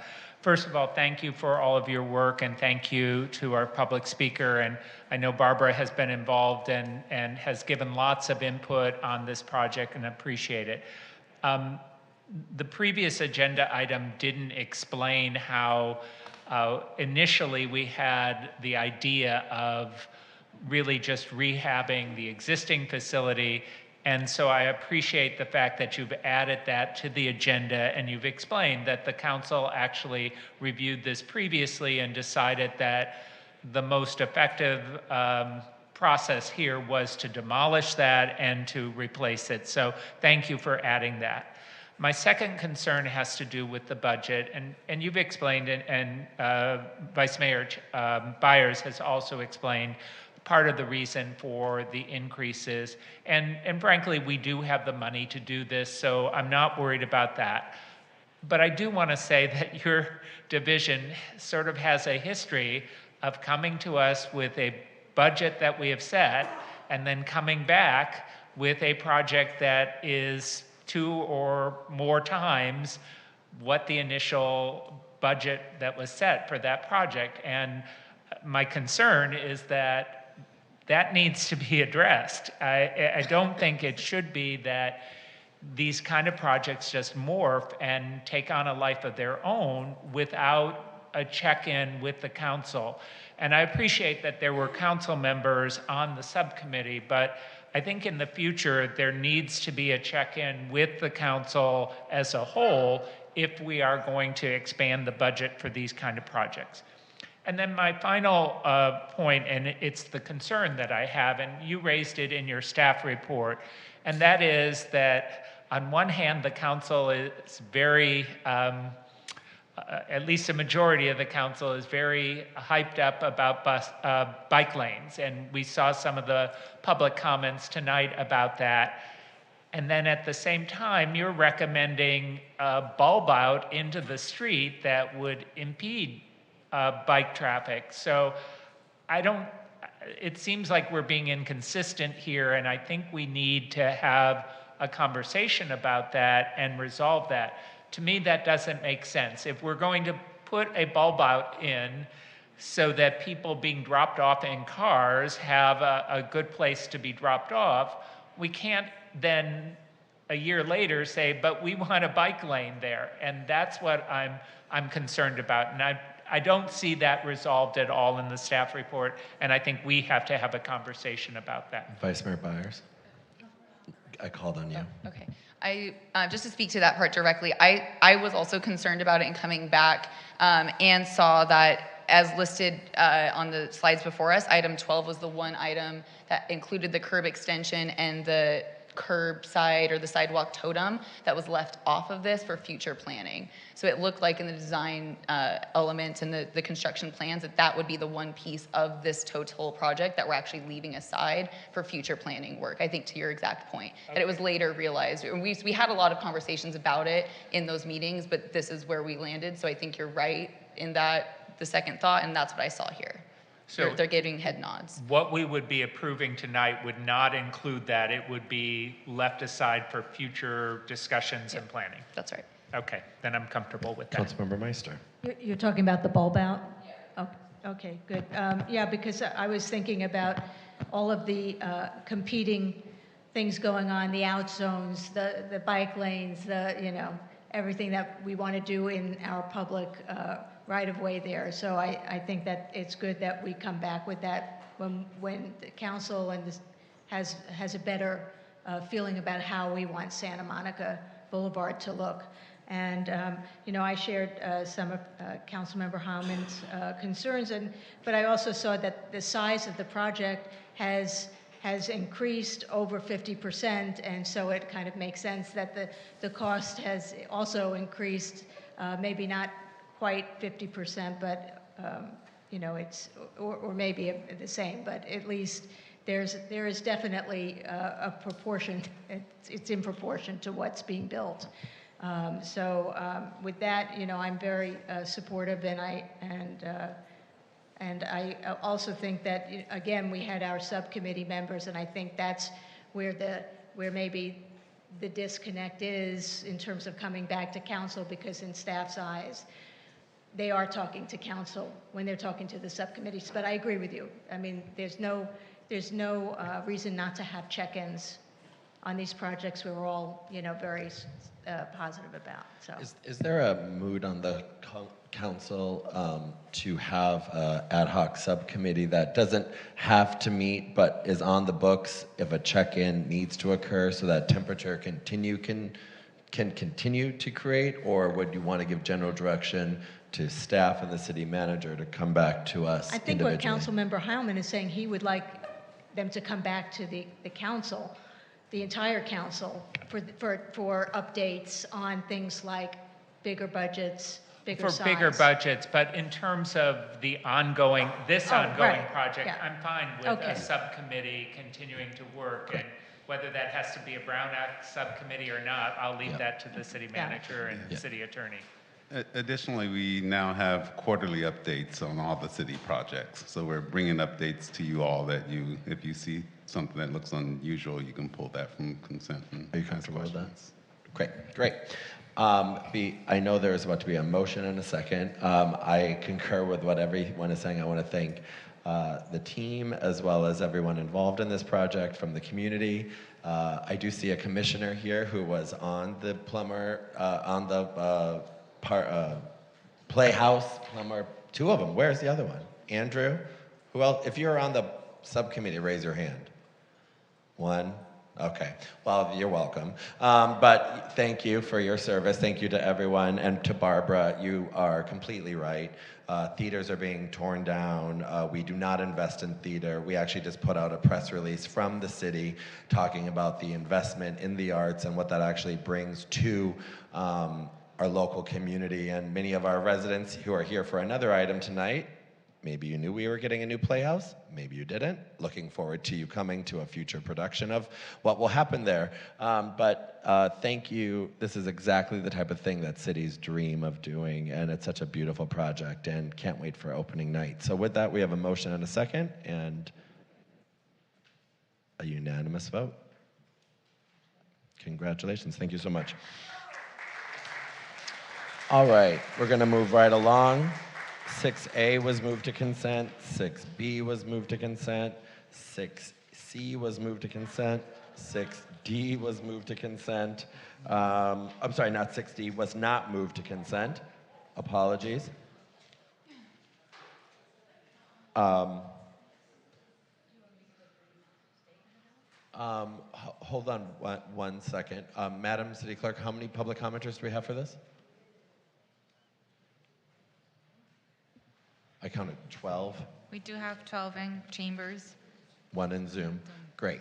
So 12 in chambers and one in Zoom is about a half hour of public comment before 6E, which has 23 public commenters, which is a whole hour. So if you want to give public comment on this, happy to have you have 2 minutes, or you can just say me too. And then why don't we open it up and have Councilmember Meister give a brief update, and then we'll go to public comment. I mean, it's actually a pretty simple item. It is basically saying that for all new any projects that are seeking a development agreement, that the noticing should be with should be a 1,000-foot radius rather than the standard 500-foot radius that's currently required, and that we also require a neighborhood meeting with residents within that radius for any project seeking a development agreement, including standalone billboards, before any city meetings are held. So right now, projects involving construction, new construction, do have a neighborhood meeting, although it's not a 1,000-foot radius, it's 500-foot radius. However, standalone billboards do not. And so I have heard from the public that is an issue for them, because they don't have that opportunity to deal with the people who are proposing the billboard, and so because I just figured that the most simple way to go about this was just to say, for all projects seeking a development agreement, including standalone billboards, to require the 1,000-foot radius, and to require the neighborhood meeting. And then beyond that, just, a lot of people are not really aware of the design reviews subcommittee meetings, and I understand that we can't notice them because then we'd have to notice all the subcommittee meetings, and it would be a lot. But just to consider new ways that we can inform people about these design review subcommittee meetings, because so much happens in those meetings. It's a more informal way for the public to work with staff on these projects. Thank you so much. My colleagues have any questions on this item? Go ahead. I do, and thank you for your report. And I just wanted to clarify, because I got a number of public comments that seem to maybe be confused about what this item is. It's not about builder's remedy projects. Right. This particular item is about billboards where we have a development agreement with them, and expanding the radius for public notification, and also requiring a neighborhood meeting. Yes, Okay. that is correct, and expanding the radius for any project that has a development agreement. Yeah, and Yes. most of those would be large developments Yes. like the PDC. They would not be a smaller residential development. Right, correct. Okay. That's absolutely correct. And it's going Councilmember Highland. forward, not retroactive, right? Well, that's a good question for our city Because of- attorney in terms of if there's a project, if we approve this tonight, and then there's a project that's coming before council, say, in a couple of months, would that mean that that project would have to do a 1,000-foot radius? No, because this requires a zone text amendment, so you'll have Okay. to change the code in order to implement this. So it'll be a few months before Okay. this is in place. Okay. That was my question. Do my Thank colleagues you. have any other questions? No. Nope. All right, let's go to public comment. First up, Scott Birnbaum, to be followed by Candace Wells. You seeing no Scott? Candace Wells, to be followed by Johnny Nicoloro. Sorry. Again, just to clarify, this is only about projects that are seeking a development agreement. Hello, my name is Candace Wells. I'm a 29-year resident of West Hollywood, and I support item 6E. West Hollywood is not and has never been a NIMBY jurisdiction, and it does not need to be held accountable for planning for its fair share of housing. West Hollywood has always planned for and achieved its... Candace, you can continue to speak 100%, but I believe you're talking on a builder's remedy public comment, or do you want to talk about what Oh, I don't want to talk about 6D. Okay, that's okay.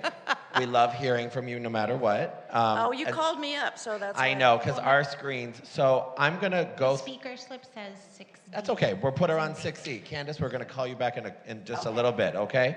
So I'm going to read off names. If you do not want to speak on 6D, just tell me no, okay? So, and then if you do, come on up. Johnny Nicoloro, 6D. Great, come on down. No. Do that again. Robert Steloff, 6D, to be followed by Mishka Butler.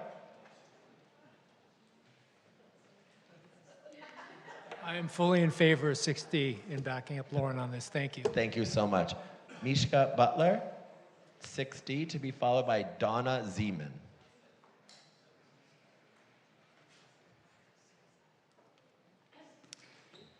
I'm just here to support 6D for Lauren.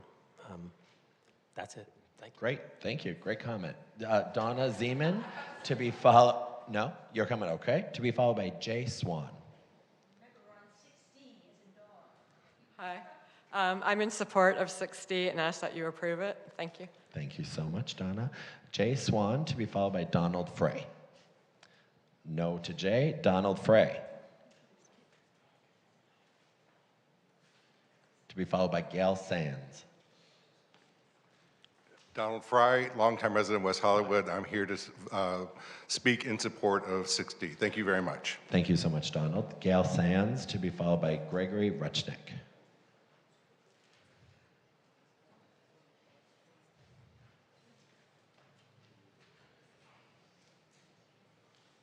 Good evening. I'm Gail Sains, a 27-year resident of West Hollywood. I support Gail, will you just move the mic down? Closer? Yeah, there you go. Further down? Okay, I didn't want to do that puffing into That's it. okay. Okay. I support 6D because it supports some of the goals of West Hollywood, including transparency and integrity, and ensuring that our community is active and engaged in the city's decision-making. And I think that our residents should be made aware of any and all development projects that might impact their lives, including new billboards. And they should be offered an opportunity to present their views and to make recommendations about such projects. Thank you. Thank you so much, Gail. Gregory Rutchnick, to be followed by George Nickel. Gregory Rutchick, a 10-year resident of West Hollywood.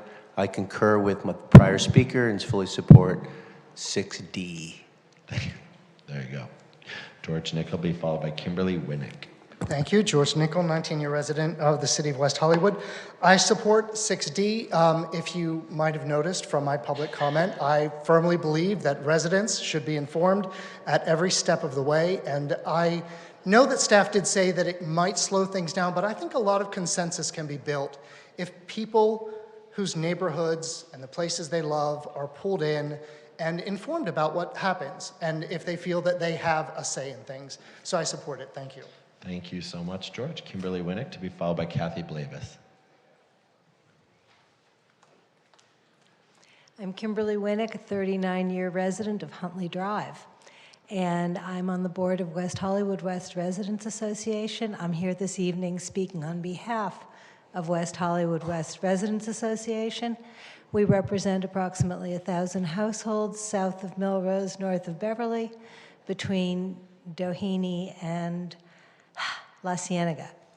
And we have found that community outreach enhances our ability to negotiate and discuss projects with builders before they happen. Our involvement through community outreach meetings enabled us to have some influence that we think was positive on the Melrose Triangle project. I think that community engagement is really important, and 1,000 feet isn't that much. So I absolutely support it, and thank you, Councilmember Meister, for recommending it. Thank you, Kimberly. Kathy Blavis, who's our last speaker in Chambers, and then we have one in Zoom, and I'm thinking it's Jamie Francis. Great. Hi, good evening, Kathy Blavis. In light of my previous public comment, no surprise, I'm in full support of this item, and thank you, Councilmember Meister. The need for greater, wider community outreach and neighborhood engagement has become more and more vital as development projects increase in size, scale, massing, and often raises additional construction-specific concerns for neighboring areas. Along the way, neighbors have felt left out, uninformed, and often rendered voiceless. Standalone billboards have the potential to create unwanted consequences for neighbors. Requiring a neighborhood meeting within a 1,000-foot radius is reasonable and serves to create a cohesive means for community engagement, input, and interests. Design Review Subcommittee is an essential step that many members of the community don't even know exist. Specific aspects of the design of a project are covered in design review, and the community can often comments, concerns that they feel they have input. Finding ways to engage and inform the community within the 1,000-foot radius can be crucial when seeking neighborhood acceptance, and I encourage you all to move this forward. Thank you. Thank you, Kathy. We'll go to Jamie Francis on Zoom. Thank you, Mayor. Mayor Erickson and Council, good evening. Jamie Francis, Wendell. 13-year resident of West Hollywood. I just wanted to let you know the time that I moved here into the city that there's been development that has increased the size and scope of a lot of these projects, whether they be billboards, a lot of the parking structures that used to be community are now privatized or have been designated for more commercial purposes. And living south of Sunset, which I tried for 8 years to finally get into this neighborhood. And, it takes an issue to even reside into this area and live here because of the affluence that comes and the commercialism. And it's frustrating that we have to see that money perpetuates a lot of stuff that happens on the Sunset Strip and the Sunset specific land, which I'm very frustrated. There's lack of affordable housing, and yet here we are talking about the size and scope of a lot of these structures to advertise. And it brings money and revenue to the city, which I understand. But we have to understand also, is it going to inhibit walkability? Is it going to inhibit people such as pedestrians? Is it going to cause accidents? And also with bus stops. I mean, we're going to move them and alter them. And people like me who reside in the area that rely on buses, who walk everywhere, you have to take us into account. And you have to just not think about the residents in the Hollywood Hills either, and those people who are in condos. And yet I can't even afford it to live on Sunset Strip and Sunset Plaza.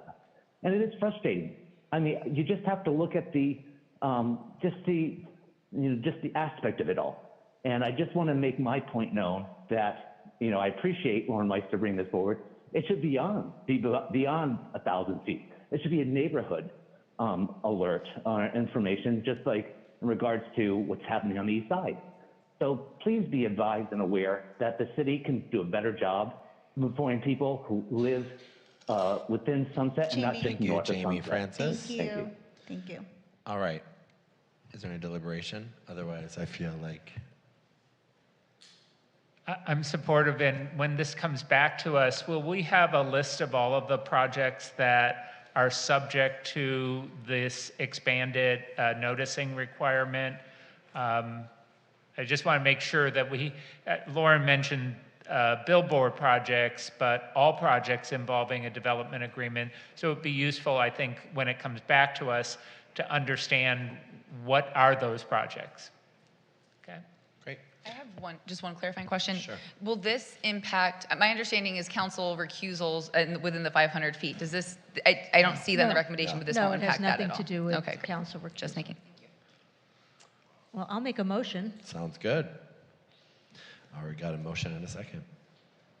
And that, well, here we go.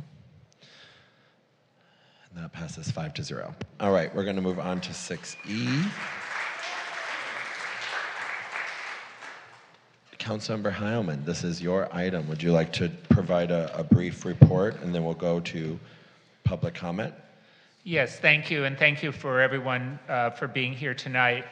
We have 6 projects that were submitted under the state's builder's remedy law. And I want to emphasize to everyone that those specific projects are not before us, so we can't really comment on any of those projects because at some point they may come before us as a city council, and we have to approach them with a fair and open mind. Plus, as we know, projects go through the planning process, and oftentimes there are significant changes before they get to the Planning Commission or before they get to the City Council. I want to focus our conversation tonight on the builder's remedy generally and how we should approach this issue, or at least how I believe we should approach this issue. For those of you who are unaware, and I think most everyone here tonight is now aware of the builder's remedy, it allows developers in certain circumstances to submit projects that do not conform to the city's zoning standards. As a result, a builder's remedy project can exceed the height limit in a district, or it could propose density that is greater than what we would permit. And in some instances, they can propose a project in an area that isn't currently zoned for residential. The builder's remedy exists for a lot of good reasons. Unfortunately, there are cities, and we're all aware of that, cities in California who've done everything possible to thwart the construction of housing, especially affordable housing in their communities. Some of these cities have consistently failed to meet their regional housing needs assessment, or RHNA numbers, and those are the numbers that are set so that every community is doing their fair share to contribute to the housing that we need for the future. So I completely understand why the builder's remedy exists and why the legislature created it. But I don't understand why the builder's remedy should have any applicability to the city of West Hollywood. We have consistently...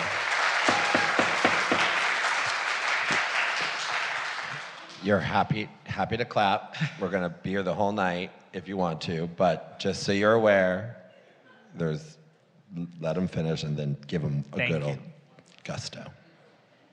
We have, as a city, consistently supported the construction of housing. We have actually been recognized by the state for being a pro-housing city. We have been a leader in terms of protecting, creating, and developing affordable housing. From our very earliest days, we've had a strong rent control ordinance to protect in-place tenants. Long before the state started allowing density bonuses for affordable housing, the city of West Hollywood had a very strong inclusionary housing ordinance that required developers to set aside 20% of new units for low and moderate income housing. We also created a nonprofit community development corporation to develop permanently affordable and supportive housing. And we have supported other nonprofit entities such as the Gay and Lesbian Center, Alternative Living for the Aging, and the others who are also providing affordable housing to our community. As a city, we have often met or exceeded our RHNA numbers, and we have consistently worked in partnership with the state to ensure that we have a strong and compliant housing element. Both the language of the builder's remedy and the legislative intent behind it suggests that it shouldn't be applicable to a city which has consistently been a leader in housing development. What the item before us tonight does is it directs our staff to continue our work with our lobbyists in Sacramento to remedy this situation and to clarify that the builder's remedy should not be applicable to our city in our current situation. I want to thank our staff who have been working on this, and particularly Hernan Molina, who's here, who's been coordinating with some of our staff and our lobbyists. And I also want to thank members of the public who have independently had conversations with legislators who are trying to fix this particular problem. Second, this item directs our staff to regularly update us and the community on the status of the projects which have been proposed as builders' remedies projects, and to make sure that both our city attorney and our city staff are looking for all available options for dealing with these projects and protecting our community. I want to mention that although the builder's remedy allows projects that do not conform to the zoning ordinance, it does not exempt projects from our environmental analysis, and it does not exempt projects from our regular building and safety regulations and review process. So that is still available to us, even if the builder's remedy is applicable. But I'm hoping that the direction that this item proposes will be agreed to by the council, and that we will continue to direct our staff to take all necessary steps to protect our community from the impact of the builder's remedy law. And I'm prepared to answer any questions. I think they want to applaud for you. Thank you so much. Do my colleagues have any questions for Councilmember Heilman? Do you have any questions?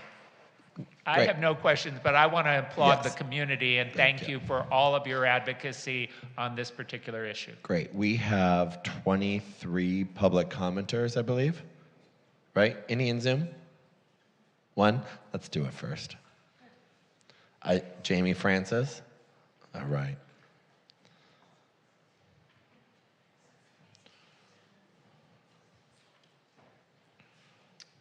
Jamie, oh, I see that you've unmuted. Go ahead, you'll have 2 minutes.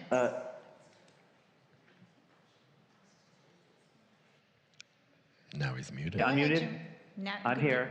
Go ahead, you have 2 minutes. Thank you. Thank you, City Council. Thank you, Mayor Erickson. I wanted to just to speak in the sense with what Councilmember Heilman is trying to achieve, which I understand. There are some buildings, if there wasn't some kind of implementation of an ordinance, that there would be an astronomical height density. However, ADUs are also not a housing remedy. People that you hope for that are trying to rent Airbnbs, that lack of enforcement, that is not a housing remedy. The state had to implement something with the city because what's happening is you have stonewalling in the city of Beverly Hills, your sister city to the west, who I have called into city council because their only option how they were able to pass their housing element was by an ADU ordinance. That is ridiculous. I spoke about this 3 months ago. And yet I just want to emphasize, you're not going to have private landlords. You're not going to have people who convert things to condos. You're not going to have people who have their own homes in the west side of the city who are going to offer that. Honestly, are not. But yet, when you want hotels like the Edition Hotel or what's going to go on La Brea, they're thinking markedly, this is what we're going to do for hotels, for luxury amenities. And that's what's happening on Sunset Boulevard. Now it's creeping onto some parts of the south of Santa Monica Boulevard to the west of near Doheny. We're going to try to achieve what we have to for housing, but we have to understand, are there going to be consequences for people who don't deliver on it? Like I said with a couple meetings ago, what about the developers who fail, just like they did on Beverly Boulevard and had 3 or 4 penthouses? that were supposed to go for 20 units that were affordable. I mean, this is ridiculous. Here we're going to go on ad nauseum. Like, what is the solution here? Because the homeowners on the west side and Sunset Plaza and north of Sunset, they don't care about this. Okay. Thank you. Thanks. Thank you so much. So I am going to call on people. If you want to clap, you can after each commenter. Feel free to, feel not to, but we're going to keep the process going, so all 22 of you can go. And I'm going to go out of order because Candace Wells was here first, so I'm going to call on Candace Wells, and I'm going to go up to the top of my head. All right, Candace Wells to be followed by, and now I'm going to go up to the top of my list, Frank Afari. Welcome back, Candace. Thanks. Well, I just want to say thank you, John Heilman. You just said everything I was going to say, and it was brilliant. Thank you all. Thank you, Candace. Frank And I Afari fully to be supported followed by Michael Violandi. Hello there. I'm Frank Afari. I'm a property owner, and my daughter and my son-in-law live in West Hollywood. As a general point, some of these projects are environmentally very unsafe for the neighborhood, because if you're in the area that has a very high water table, lowering the water 20 feet is going to make the neighbors sink and sinkholes, and you're going to have movements. Plus, taking the dirt out from these places would take hundreds truckloads, and doing the cement work is going to take a lot of work. For streets that are 50 foot wide, it's going to be a big burden on the neighborhood. So I think environments would be. Thank you so much, Frank. Michael Violandi to be followed by Olga Yerman. Michael Violandi to be followed by Olga Yerman.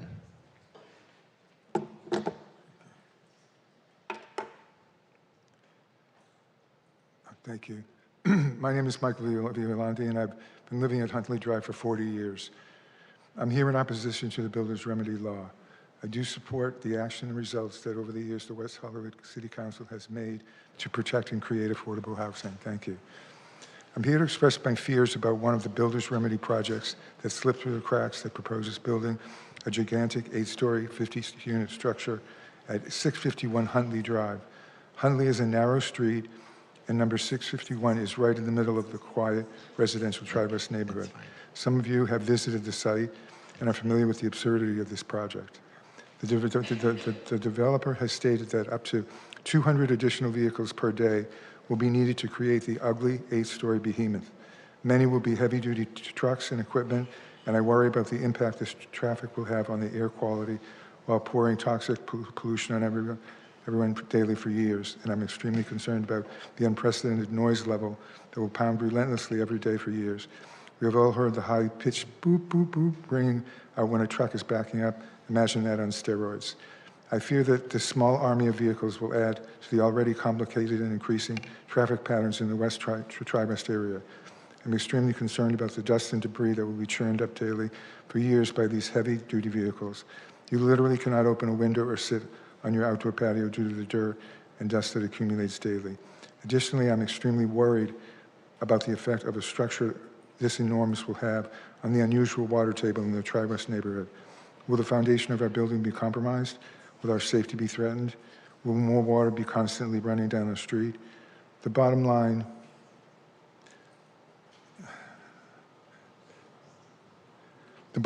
is that the proposed project for 651 Huntley Drive will create serious health and safety issues and will tear down the quality of life in the Tri-West neighborhood. Thank you. Olga Yerman to be followed by Michael Yerman. And remember to speak into the mic if you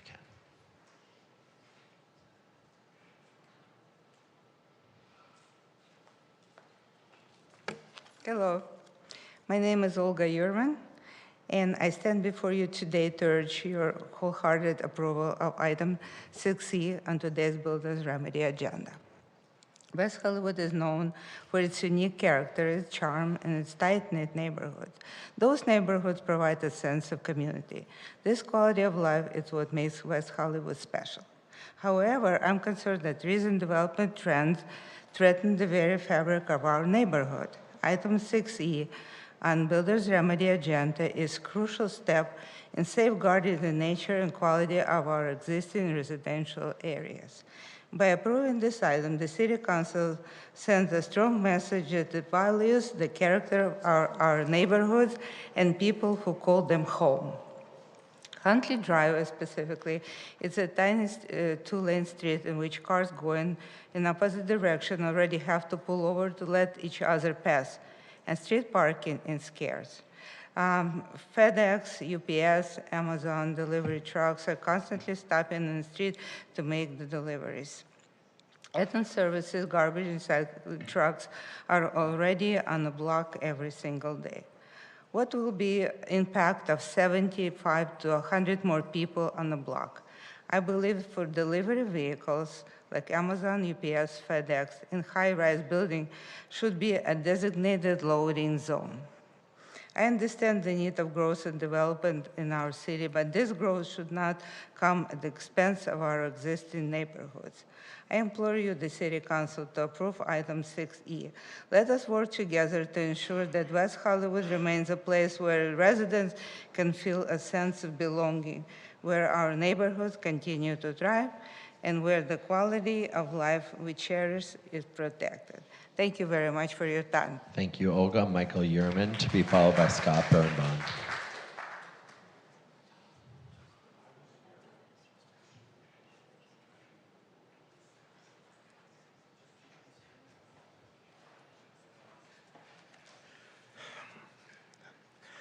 My name is Michael Uhrman, and I am a proud resident of West Hollywood. I urge you to carefully consider item 6E to today's Builders Remedy agenda. California is a leader in the fight against climate change. We are transitioning to electric vehicle, aiming for 100% zero-emission sales by 2035. This is fantastic stride forward, but it comes with a challenge. Millions of EV charging in vans will put significant strain on our power grid. The solution lies in harnessing California's most abundant resources, sunshine. Imagine our neighborhood dotted with homes provided by solar panels, with backup batteries for truly sustainable future. However, this proposed high-rise development threatens this vision. Local government established zoning code that dictate maximum building height, which is a specific area, to ensure consistent streetscape. The looming shadow of high-rise buildings will cast blankets over the entire neighborhood, rendering solar panels on many houses ineffective. We need responsible development that complements our environmental goals, not hinder them. Approving item 6E would send a clear message. We can create vibrant neighborhood that embrace clean energy solution. I strongly support agenda item 6E and encourage the city to, whenever it can, to push back against or stop any form of Builders Remedy project anywhere in West Hollywood. Let's prioritize our responsible development that allow residents to... Thank you, Michael. Okay. Scott Birnbaum, to be followed by Brad Surf. No Scott, Brad Surf, or to be followed by Johnny Nicoloro. Hello, Brad Surf. I've lived in West Hollywood for 14 years. I'd just like to say a quick thank you to the council for making this a priority. We appreciate it. And also to the neighborhood councils for making this such a priority and spending countless hours researching and meeting to figure out how to navigate this. I support 6E. Thank you. Thank you, Johnny Nicoloro, to be followed by Mana Karaf.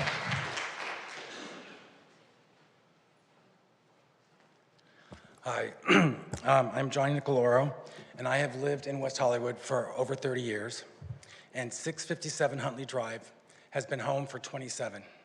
Now that is almost half of my life. I feel very fortunate and very grateful to be a recipient of one of the founding principles of our beloved city, rent stabilization. Without it, I would surely not be able to afford to live here, where rents can easily go for $2,500. And considering that where I live is one of the 6 builders remedy projects in West Hollywood, I am living in the throes of housing insecurity. I understand that if I am Ellis, I'm going to be given 4 months to move out and relocation fees up to what is less than what it would cost to rent for a year for $2,500. I do understand also that I would qualify for the low-income housing list, but I've also been told by the Rent Stabilization Office not to count on a unit coming up in those 4 months that I would be on the list. So is Builder's Remedy really the best way to address our housing issues? At what cost? At whose expense? You know, there are currently 8 rent-stabilized units on that property where I live. To get 10 affordable housing units, you have to build 50, and 40 of those are going to be at market rate. So, you know, before, the business model of the owner where I live was to rehab when a unit became empty and bring it up to market rate. Then West Hollywood went delinquent in its housing element, and the owner switched gears to take advantage of this misstep, and he puts in a builder's remedy application. Does that really remedy anything? 3 of us have shared the property for over 20 years. Two for 10. Thank you, Johnny. Thank you very much. And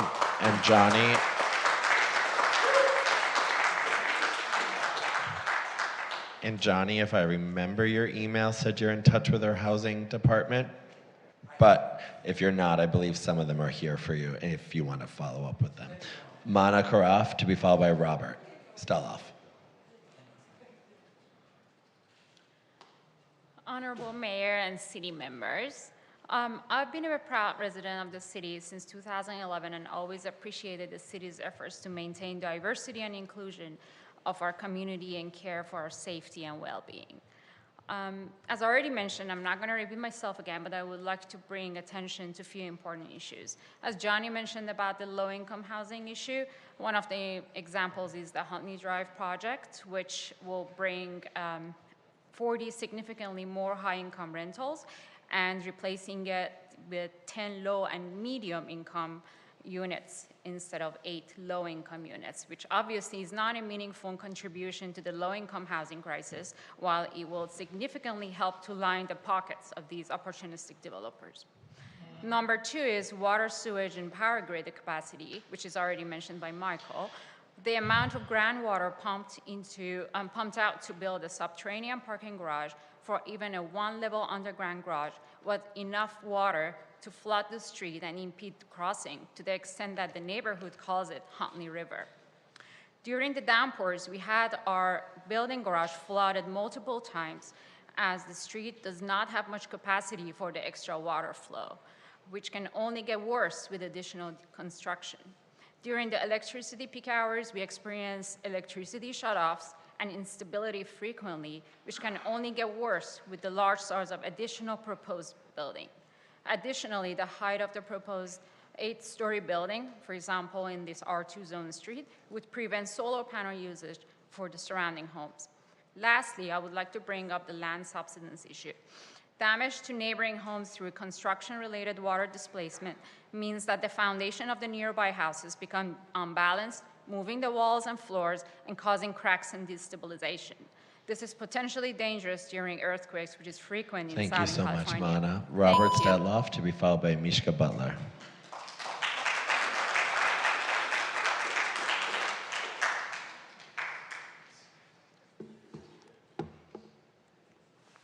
Good evening, Mayor Erickson, Vice Mayor Byers, and council members, and thank you, Council Member Heilman, for agendizing this item. Robert Steloff, longtime homeowner, business owner in West Hollywood. I'm here on behalf of Tri-West Huntley Coalition regarding the 651 Huntley Drive project, in addition to the Westbourne project. 8 stories and 7 stories respectively. But more specifically, I'd like to address what I consider to be an obscene fallacy with regard to the Builder's Remedy projects across the board and the initiatives sought by these developers. Forgetting that 20% of these units are allocated to the low-income tenants and 80% will be market value, one-bedrooms are likely to start at $4,500 to maybe $5,000 a piece. Two-bedrooms are going to probably start at $6,000 to $7,000. Guys, ladies, this is not affordable housing on any level. This is a money grab on every level for these developers who have no vested interest in our West Hollywood. So I am fully in support of what Councilmember Heilman is proposing to move forward, and I wish you would just give this very, very thorough consideration. In closing, this is what Marcus and Millichap wrote about the Edinburgh projects. Upon completion of these new construction projects, this project is primed to command top rents as seen by the 6 new construction projects recently completed in West Hollywood. This is verbatim from Marcus and Millichap for the Edinburgh sale of that project. So I really hope, council members, that you guys will all, and ladies, that this will resonate with you and it will dictate the right course of action. Thank you. Robert. Mishka Butler, to be followed by Jay Swan.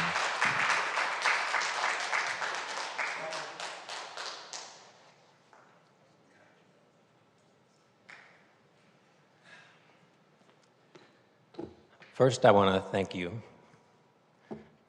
Councilman Heilman. I've already entered my comments, so I'm just going to tell you the way I feel. This is my community. These are my neighbors. These are the people that I love. I've lived in this city for over 25 years. When I first moved here, John Heilman was the mayor, and he had beautiful blue hair. And he doesn't look that much different than he looked back then. But I have to tell you, I feel like sometimes we have to take responsibility.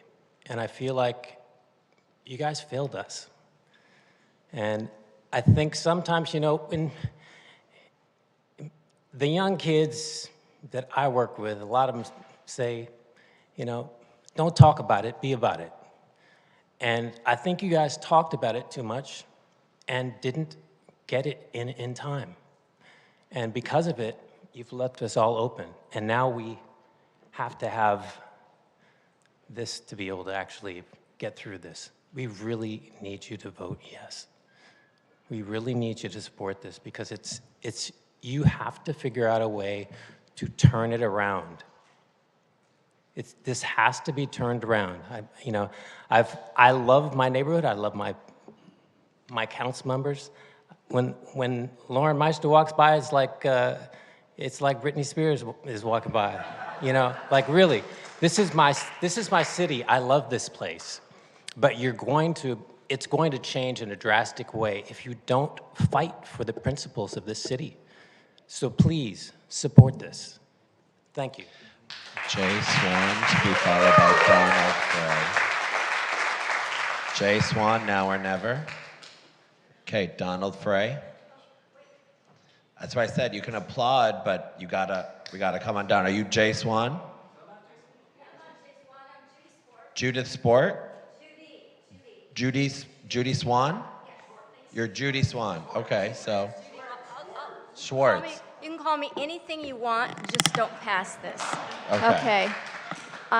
Anyway, what I'm going to read to you is something that I wrote to John and some of the other council members. It's, to whom it may concern, I'm highly opposed to the proposed builder's remedy projects in West Hollywood and urge this city to approve 6E. I have lived in my home for over 20 years. My home has been highly damaged from the red building in the Pacific Design Center to the point that I had to rent a hotel. A wall was taken down, everything was cracked inside and outside. That was from red building. God bless Frank, his building is beautiful, but when he started pounding, so did my house. My house went down, and thank God, you know, Frank ponied up and helped me fix it. But I've spent a lot of time fixing up this house and making it my home.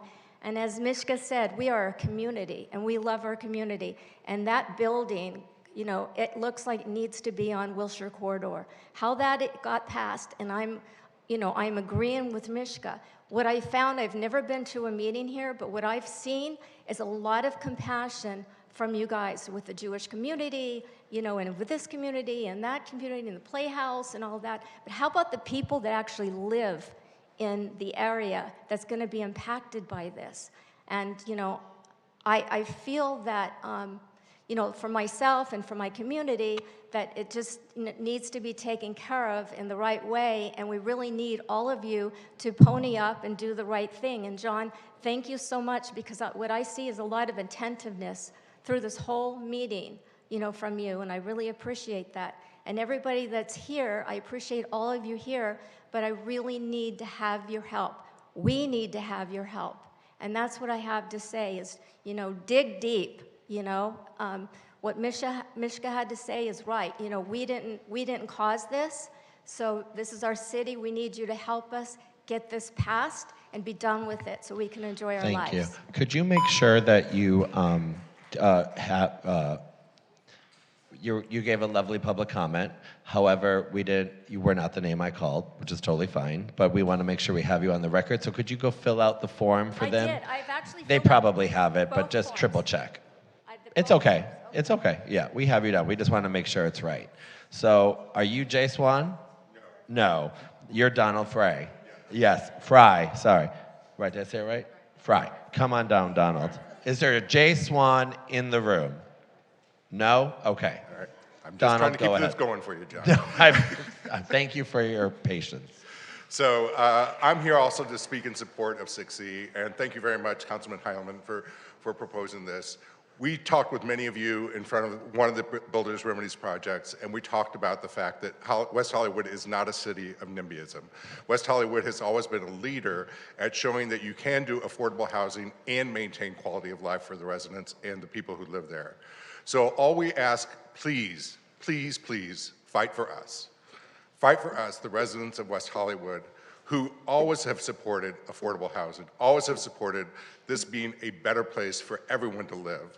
And do not allow this law to go into effect and have it tarnish what could happen in West Hollywood. Please fight it with everything you have. If that means you have to sue the governor, then please sue the governor, because this is an important thing, and this is a fundamental value for West Hollywood. So appreciate your actions, and please support 6E. Thank you, Donald. Donna Zeman, to be followed by Gail Sains.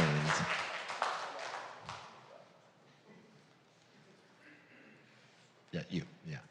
We're back on track. I have asthma too. It's bad, right, today? As a longtime resident of West Hollywood, I'm here tonight in support of 6E. Thank you, John Heilman, for initiating it. We appreciate you. Governor Newsom recently highlighted Builder's Remedy as a mechanism to hold accountable those California cities deemed NIMBY for failing to adequately plan for housing. Contrary to NIMBY tendencies, West Hollywood has consistently prioritized and produced housing well beyond its mandated share. Moreover, Governor Newsom recently commended West Hollywood, recognizing it as one of only 47 cities to earn the prestigious pro-housing designation. The designation reflects the city's commitment to fostering housing development across income brackets. In the broader California narrative, we often hear about a housing shortage. However, applying this term to West Hollywood's situation can be misleading. As mentioned by City Council in past meetings, this city isn't lacking in luxury or market rate units. Rather, what we need and what the city is trying to provide is more affordable housing units. Concerns have been raised regarding the effectiveness of the Builder's Remedy in genuinely promoting affordable housing versus possibly becoming a windfall for developers. Take, for instance, the proposed development on Huntley Drive, where the current plan risks displacing 8 long-term rent-stabilized residents to make room for just 2 additional affordable units. Under the guise of the Builder's Remedy project, the developer intends to construct 50 units, far surpassing the 6 units permitted by the existing zoning regulations. This translates to a profit-driven endeavor aiming to capitalize on 34 extra market rate units beyond the norm. I am extremely disappointed by the way the City Council handled the 6th cycle housing element update. The decisions made have tangible consequences that directly impact the residents of West Hollywood. I urge you to vote in favor of approving item 6E and to actively pursue measures to address the negative impacts inflicted. You have great ammunition on your side. Please use it. Thank you, Donna. Gail Sains, to be followed by Gregory Rutchick. I know Gail is here. To be followed by Gregory Rutchick.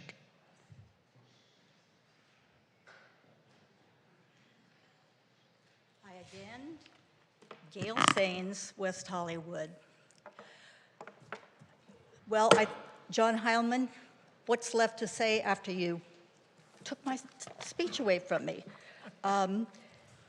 Actually, the group that I belong to, Huntley Coalition, we have been reaching out to Sacramento, to Assemblyman Zeber's office, and to Senator Ben Allen's office about the idea of trying to exempt West Hollywood and other similarly committed pro-housing communities to get us exempted from this builder's remedy.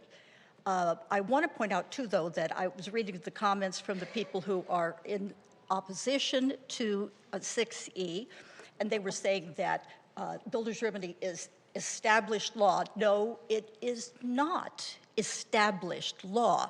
It has been the subject of multiple lawsuits, and none of them has been, and no court of appeal has made a determination as to the meaning of what substantial compliance is. And until they do, the game's not over, so it's not established law.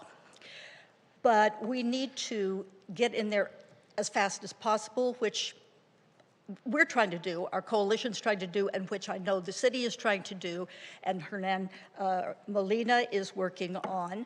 We are all very committed to seeing that this exemption comes through. And I love the other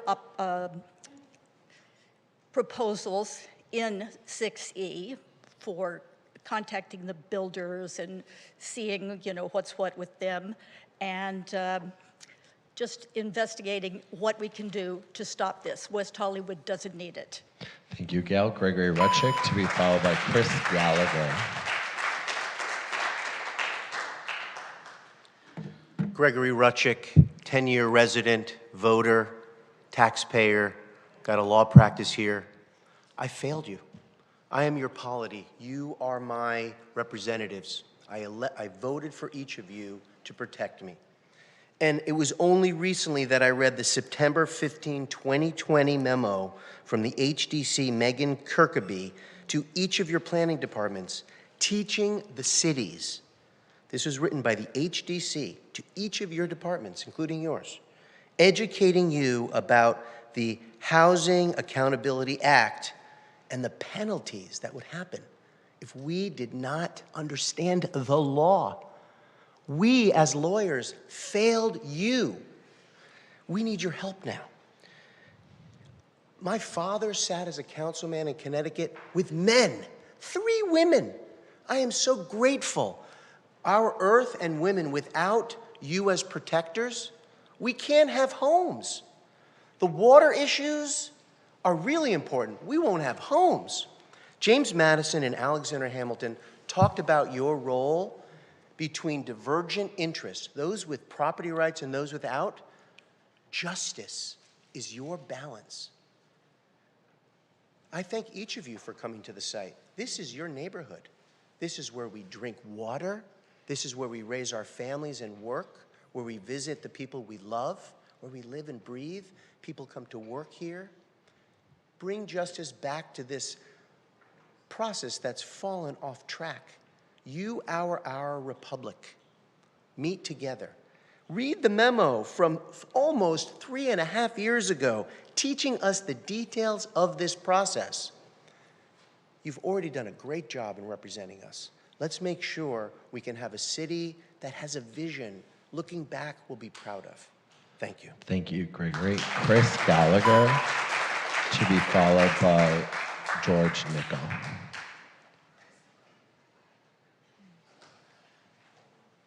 Chris Gallagher, to be followed by George Nickel. Hello, everyone. Thank you, Mr. Hyman, for introducing this measure.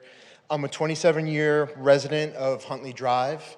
I, like Johnny, have the same landlord that's developing the Huntley Drive project, and I know that this isn't specifically about that, but I, like Johnny, am in the same position in that I'm a long-term renter, and the collateral damage of builder's remedy is not going to be, it's going to be people like me and Johnny who have to leave our long-term homes. So I just want to make that clear, and also want to make it clear that this is not about affordable housing. This is all about luxury housing. I've lived in the neighborhood for, like I said, almost 30 years. The neighborhood in the last 10 years has gone under a transformation.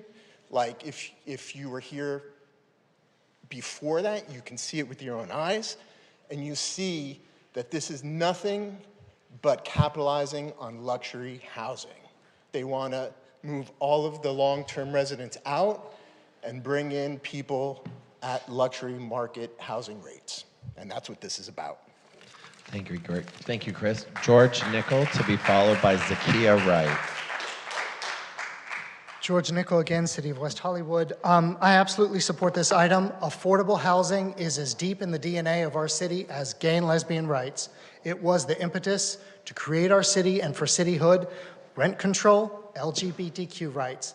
And just because other cities in the state are not doing what we have done since the beginning of the formation of our city does not mean that we should be punished. So I absolutely support this. We should tell our lobbyists to do all that they can to help us regain control of the future of our cities and our city and protect the nature of our neighborhoods. Thank you. Thanks, George. Zakiya Wright, to be followed by Victor Omenchenko. Zakiya? I have you on my list. Oh, it says you? Oh, whoops. Well, Zakiya, if you wouldn't mind going, and then I'll have Andrew Solomon go. Apologies. My thing's a little delayed. I'm already here. Thank you. Good evening. My name is Zakiya Wright, a resident of West Hollywood. I completely understand and agree with the purpose and the intent of this item. I also hear and acknowledge my neighbors here with their concerns about the changing character of their neighborhoods, the loss of rent-stabilized units, and the concern over high rents. The builder's remedy is a hard pill for cities to swallow. It takes decisions away from our council to do what they know to be best for us and hands it over to the state. Especially in West Hollywood, as Councilmember Heilman stated, which is a renter-friendly city and was, founded based on those principles. However, as an attorney and looking at the builder's remedy law, I don't know how we circumvent it. And my fear is that if we go down this path, especially with recommendations 2 and 3, that fighting this will cost, that fighting this law, that the cost will be too high, that with litigation being tied up in court for years, we're spending hundreds of thousands to millions of tax dollars potentially to fight this. And also, housing is on pause during the entire time. And so I completely agree with recommendations number 1 and number 4. I think especially number 4, where it talks about having negotiations with the developers. I know other cities have done that well in order to not circumvent this law, but still get housing on the table and still make sure those developments go through. And so I would recommend or ask City Council to go forward with items number 1 and number 4 with this item, but not items 2 and number 3. Thank you. Thank you so much. You put Andrew on the bottom of my list now, but I'm going to call him, and then I'm going to go to Kimberly Winnick.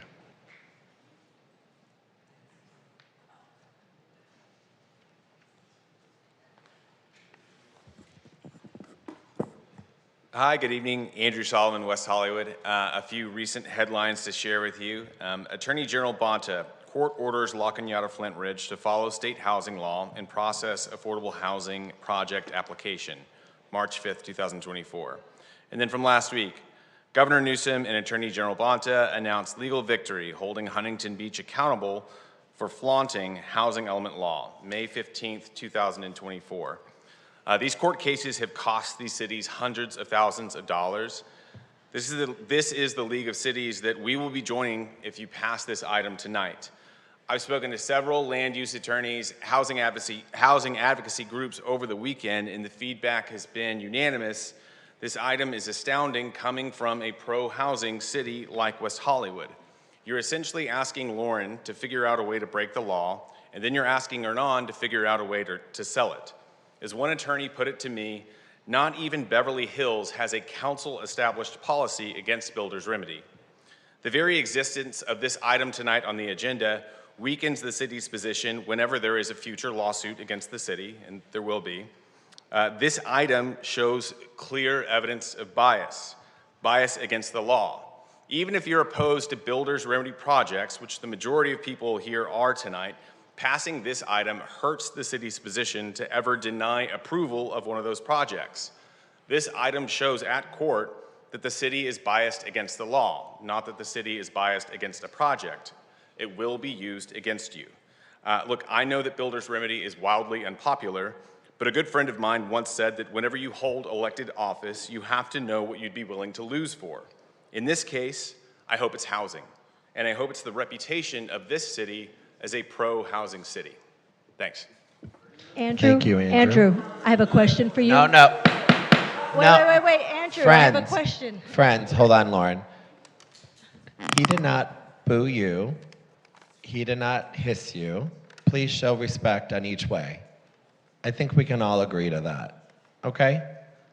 No one deserves to get hissed at or booed at. Lauren Meister? Yes, I just had a question for the last speaker, and that was, are you representing yourself as an individual or as an organization?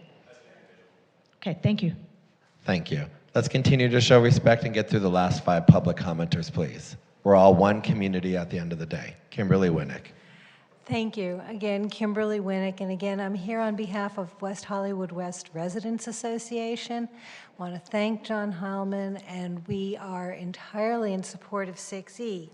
I'd like to add a couple of thoughts. I'm also a lawyer. I just spent 3 hours a couple weeks ago sitting through a mandatory continuing legal education class that included a large section on the builder's remedy, and that concluded that there are definite issues about it. It's in the process of being reviewed by legislators, and there have been a couple of lawsuits, but I think it's fair to distinguish the cities that have lost from West Hollywood, and I think it's inappropriate for anybody to stand here at this point and try to make legal statements one way or the other.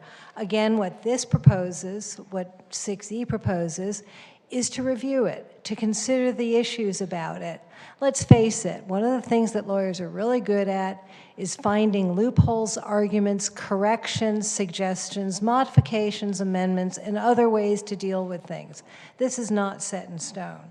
Further, I'd like to note that there were about 8 people who sent in oppositions to 6E, and they used an email address that isn't replyable or verifiable, and it simply covers it. It's everyactionadvocacy.com. Those people didn't appear in person here, and they're calling this that we're trying to circumvent applicable law. No, we're not. We're trying to work with the law and trying to figure out if we can get an exception to the law. That is perfectly legal. I laud it, and I thank you all for supporting this and doing what you can to fix the situation. Thank you, Kimberly. Victor Olmanchenko to be followed by Mikey Friedman. Victor. When you are clapping, you can't hear, but I just called Victor Olmanchenko. So love the applause, but that delays the meeting even further. To be followed by Mikey Friedman. Victor Omolchenko, longtime West Hollywood resident. This item could not have come at a more appropriate time as various neighborhoods now grapple with the potential effects of the builder's remedy. I urge you to support this item initiated by Councilmember Heilman that will keep all interested parties updated about what is coming down the pipeline. You know, this item is not taking a position on any of the 6 already submitted projects utilizing the loophole, and that is good and fair. Instead, it serves the greater purpose of striving to maintain West Hollywood's local authority to ensure affordable housing consistent with the city's publicly vetted and established land use goals. This one-size-fits-all approach that our state government has used in its earnest efforts to have more housing built has backfired on a progressive city like West Hollywood, which long ago required 20% affordable housing within new developments. And in fact, West Hollywood recently received Governor Newsom's prestigious pro-housing designation. The city was indeed complying with development of its new housing element as it responded to state-requested adjustments, and the builder's remedy loophole, unfortunately, is punishing it. Item 6E is a step in the right direction and merits your unanimous support, and I just found out that there is an assembly member up north in Oakland, I believe her name is Buffy Wicks. She's trying to modify the Housing Accountability Act by clearing up the sort of murky language, but in it, the carrot that's apparently being given to developers is that if they do get a builder's remedy project, they will no longer have to even put in the 20% affordable inclusionary housing like what's in the law now, but that amount by Ms. Wicks and her people will be reduced to 10%.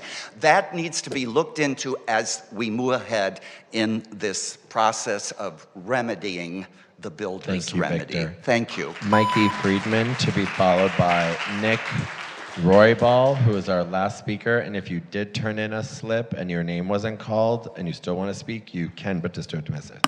Thanks, Mikey.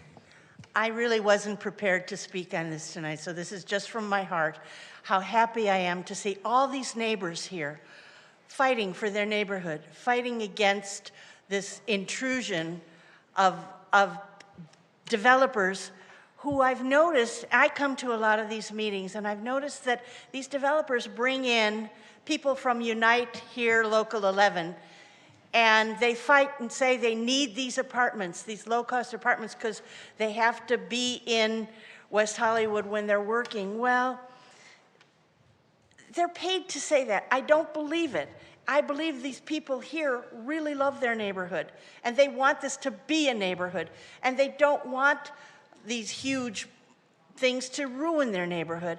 And I just wanted to congratulate them for being here, caring, and speaking up. They're why I'm here in West Hollywood for 45 years. I love this city, and I don't want to see it turn into a mess. Okay, thank you. Thank you, Mikey. Nick Roybal is our last public commenter. Good evening, Mayor, Vice Mayor, and Council. First, Councilmember Howellman, thank you for this. I'm in full support of all of 6E. I also, as I was sitting here listening, Council, a phrase kept coming into my mind, and that was Governor Newsom likes to say all the time, and I quote, "Localism is determinative." Governor Newsom likes to say that all the time, that localism is determinative, and I quote, "The vision is realized at the local level." Governor Newsom likes to say that all the time. And when I look in this room and I see the work of council members, this energy is worth it. And sometimes the governor's proposals and the governor's wants and what the governor pushes doesn't always make it. The governor did not endorse the current chairwoman of the Board of Supervisors. The governor isn't always right with his vision. And so I will just thank Councilmember Heilman and repeat what our governor likes to say, and that is localism is determinative. Thank you. Thanks, Nick. All right, we're going to move on to council deliberation. Councilmember Hunt, yes. Mayor, if I may. Oh, you have opposition, I mean, Citizen position slips, yes. slips in support of item 6E from Kathy Blavis and Chris Rosario. Thank you. Councilmember Heilman, did you want to provide any more comments on the item, or? Sure. But I thank you, first of all, everyone who spoke on this item. I appreciate all your comments. I do want to clarify, and I think Kimberly Winnick clarified as well, this item doesn't ask our staff to break state law or to evade state law. It's asking our staff to lobby at the state level to modify the law, to clarify that the law has an ambiguity, what is meant by substantial compliance with the Housing Accountability Act, what is meant by substantial compliance with state law. I think asking our state legislators to clarify that is not asking for any kind of weakening of the law or breaking the law. Asking our staff to lobby for an exemption for a city that has a long history of providing affordable housing and being pro-housing, I don't think that is in any way undermining our reputation. Asking our staff to provide regular updates is not asking for any kind of violation of the law, nor is it inappropriate for us to ask our staff to make sure that we look at all potential legal remedies and all other potential remedies to address these projects that have been proposed under the builder's remedy state law. The good news is that there are only 6 of these projects in the city, and I believe that if we pass this agenda item tonight, either our state representatives will help us find some kind of solution, or our city attorney, working with the applicants here, will come up with some creative opportunities to resolve at least some of these proposals. So I just wanted to clarify that this item in no way is asking our staff to break the law. Thank you. And with that, I'm available for any questions. Thank you. Councilmember Meister, do you have comments? Yes, thank you, Mayor. I am supportive of all 4 recommendations, and I want to thank Councilmember Heilman for bringing this forward. I think what's very important to also mention is that, you know, we spent, as a community, 5 years or more developing a general plan, and as well as visioning of what our city should look like, as well as a zoning code. I don't think that, you know, expecting to have local control when we put in all this work as a community is breaking the law. And I also think that, you know, again, they're not clear about the phrase substantial compliance, and to compare us to La Cunada, Flint Ridge, sorry, it's late, or Huntington Beach, probably 2 cities that are not, you know, trying to bring affordable housing to their communities, whereas we always have from the beginning of this city, is not fair. I think that if the state all of a sudden said, well, let's, you know, we're gonna make it so that, you know, we can build housing in your park, you know, in Kings Road Park or something like that. I'm sure that, you know, the neighbors in that area would be very upset to lose their park, because this is something that's part of our community. It's part of our general plan. Again, it's part of how we have decided to build our city from a local standpoint, from local decision making. And I'm all for local control. I've said that for years. I do want to say to the community, you know, in a sense, yes, you were right. The previous council, we did fail you, but I will say in our defense that when we put off that decision, it was because we were trying to figure out ways of building, of being able to have more affordable housing to meet the proportions that HCD had basically designated to our city as our RHNA numbers. I said, especially like with development agreements or our city bonuses, that we should make sure that housing, any kind of housing, is in proportion to the RHNA numbers, because otherwise we're not going to meet our RHNA numbers if they're not in proportion. But staff had come back with had a way of being able to address all of the units that was expected of us without changing the zoning. And that's something that's very important to remember. So again, I'm in support of this, and I hope that we can pass this item. Thank you. Thank you. Councilmember Shine asked me to come to her last. Vice Mayor Byers. Yeah, thank you. I appreciate everyone being a part of this discussion tonight, and just want to make it very clear, I have zero opinions about the specific projects tonight, but my comments are really related to the process recommendations before us. And my job here is to be a council member charged with making the best decisions to protect the interests of our city here. And I will be very clear, my concern with this item can best be summarized by this quote from HCD Director Gustavo Velasquez, who says, "Cities and counties cannot pick and choose the rules that apply to them." And to me, this is where it sounds like seeking an exemption would be that picking and choosing which rules apply to them. His quote finishes, "When communities defy their obligation to promote housing production at all income levels, HCD will continue to take decisive action and hold them accountable to state housing laws." So for me, this is the nature of where my concern lies. This does come from the case in La Cañada Flint Ridge, where the city invested resources either looking for that loophole, an exemption, circumvention to state housing law, and it failed. And the point of builder's remedy is to hold bad actors accountable. And so I'm not clear how our affront to this process now is not participation in that bad actor approach. It's deeply unfortunate that we are in this scenario now, but I do not think that this is the path out of it. And just to make matters worse in terms of this, are we a good actor or a bad actor? We as a city are not currently on track to meet this housing goal that was set forth by the state. We are not on track.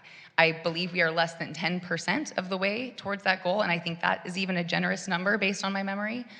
So to celebrate ourselves as good actors in this time is really a matter of living in the past and not confronting our current reality, which is what the state is asking us to do. We spend much time, we council members spend a lot of time in rooms discussing this issue as recently as this weekend, and we will continue to do so. There is not an association as part of this entire state, the Contract Cities Association that we're a part of, the League of California Cities that the city is a part of. None of these associations are happy with Builder's Remedy, and they are doing everything they can as associations working with the state to figure out our way a part of this. I say that to indicate to this community that there are, as some speakers have said, a number of efforts already working to address this. What my concern is that this specific way of addressing this, as it comes to us as an item, is demonstrating a bias towards the projects that are affront of us. And I do not think that risking something as serious as litigation by the state at a time where they are taking that role that they have of suing cities as seriously as they are is a valuable use of our time. There are a number of processes already indicated. Again, the CEQA process that still has to go forward. I believe there was another one where our city input is still available. And as it was mentioned, the state legislature continues to work on this as well. In terms of number one, where we're talking about receiving updates, my understanding is that we're already receiving updates on this in the form of the quarterly major project update item that comes to us. So I just will wrap this up by saying the message that I think we should continue to send to the state is that we are taking this housing crisis that we are all in seriously. We understand the role we have to play. We are going to follow the processes we set out and that the state sets out for us, and we're going to work in collaboration and not in contrast to those shared priorities to make housing affordable and accessible. Thank you. Thank you, Vice Mayor Byers. Councilmember Shine. Thank you. Thank you everyone for your comments tonight and being here.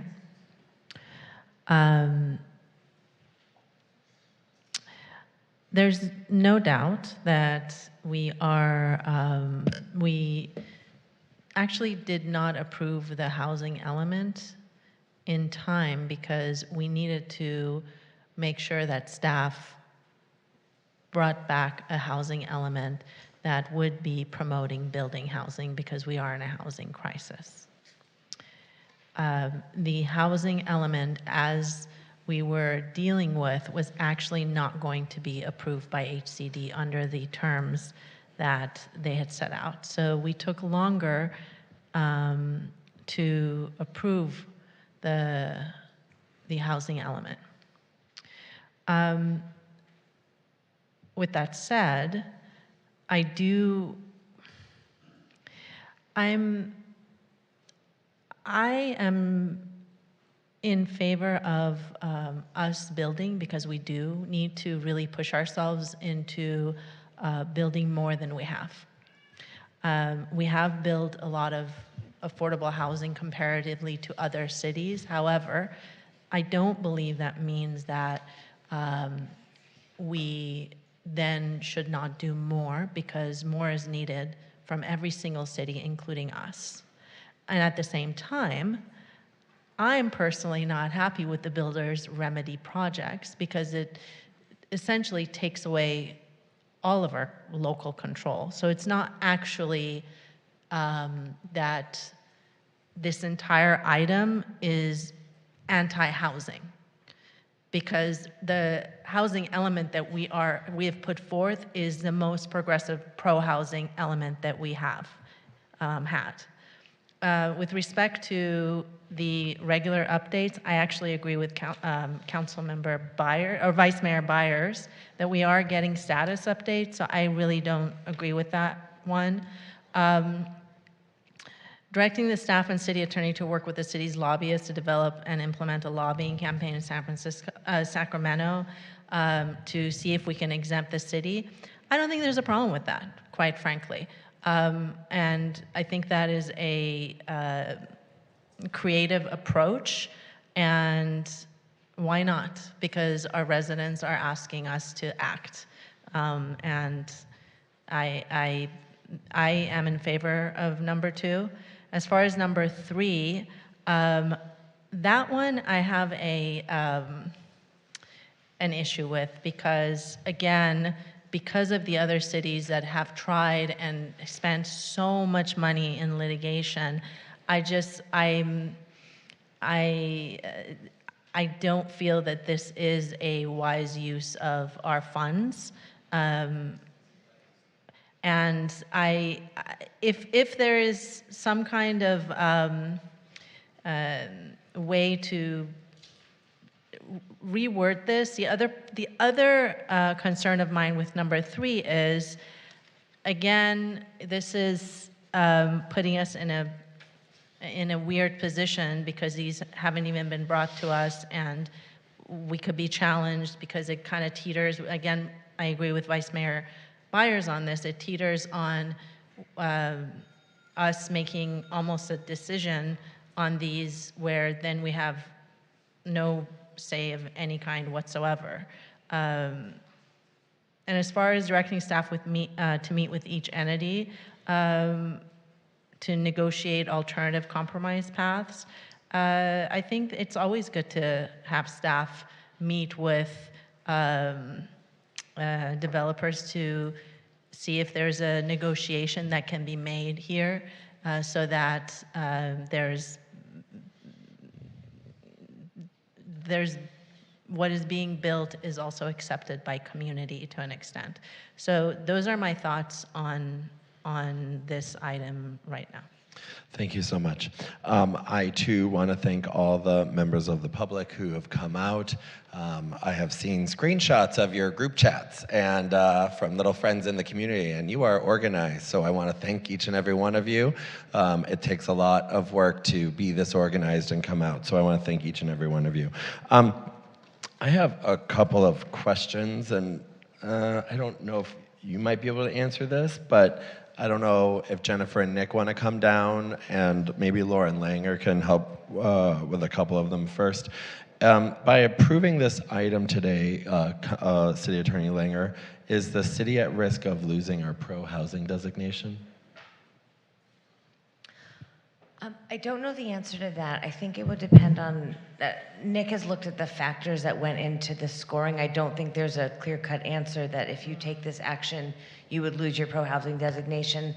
I don't know what action the state would take, but Nick is a little more familiar with the process and might have a little more context. And before that, real quick, sorry. I read this as informative versus direct action. Like, I don't see us saying we are going versus the state of California on this. That's not how I read it, but could you clarify what's before us tonight a little bit more? Because we've heard multiple comments of, you know, sue this person, sue that person. We don't want to talk litigation in public like this, but I don't read this as a threat of litigation, but am I reading it wrong? I just want to see where you're at. And I don't read that as your intent, but am I wrong? Councilmember Howland, do you want to? There's nothing in this item that directs staff or the city attorney to initiate litigation or to sue the state. We have worked really closely and in partnership with the state for many years. And that's the spirit in which this is brought forward, to work in partnership with our state legislature and our legislators to try to come up with a legislative fix to the problem that we have right now. In terms of item number 3, I hear Councilmember Shine's concerns, and this was not intended to direct the city attorney to develop a litigation strategy, but rather to make sure that we're informed of all of the legal options that are available to the city. Whether we decide to pursue them, I agree. There are a lot of concerns about the expense of that and whether it would actually be successful. So nothing in this item should be interpreted as directing the initiation of any kind of litigation. Thank you. Yes, please go ahead. I think I'm understanding the item correctly, that these applications would still be processed and there will still be CEQA review and there will still be a full record of the projects and analysis brought to decision makers. So they're not prejudging anything tonight. You're talking about the builder's remedy as a legal and legislative policy issue. And later on down the line, as these projects move forward, they will still come forward to decision makers with a full record of evidence to look at to decide how the builder's remedy may apply, city findings may apply, CEQA may apply. All those issues will be addressed at a later date. Thank you. Yes, please. Yes, thank you, Councilmember Heilman. With that, I would say the recommendation, the way it's worded, doesn't come across with the way your intention is. Okay. And so perhaps we can come up with a different wording than what is here. Because when I read this, it sounds to me that this is a strategy for us to do a challenge.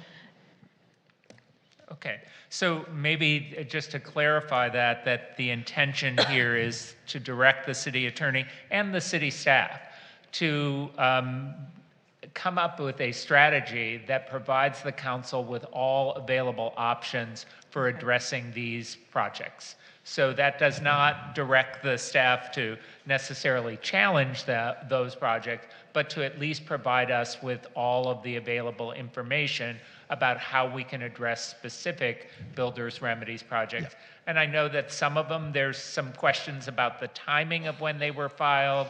There are some questions about some other projects that may raise some available issues that could be considered as part of the review of the project. So I just want to make sure that our staff is doing all of that work. And your concerns regarding item number 1 or recommendation 1, I definitely hear that. And since we are already getting those updates, maybe we could just ask our staff to expand those updates and let us know what is the status of that specific project in terms of the environmental review that needs to be done. That, I think, would obviate the need for recommendation 1, so we could take that out if people are comfortable with that. Thank you. I'm comfortable with that. That's how I read it. Does that alleviate your question? Yes, that clarifying that and the change would then, with that, I would support this. Thank you so much. Back to you two, sorry. How many units are, and I didn't send these, I know I emailed you like at midnight last night, so if you don't have these answers, it's fine. But I also emailed some of you back last night, late at night. But how many proposed units in the residential only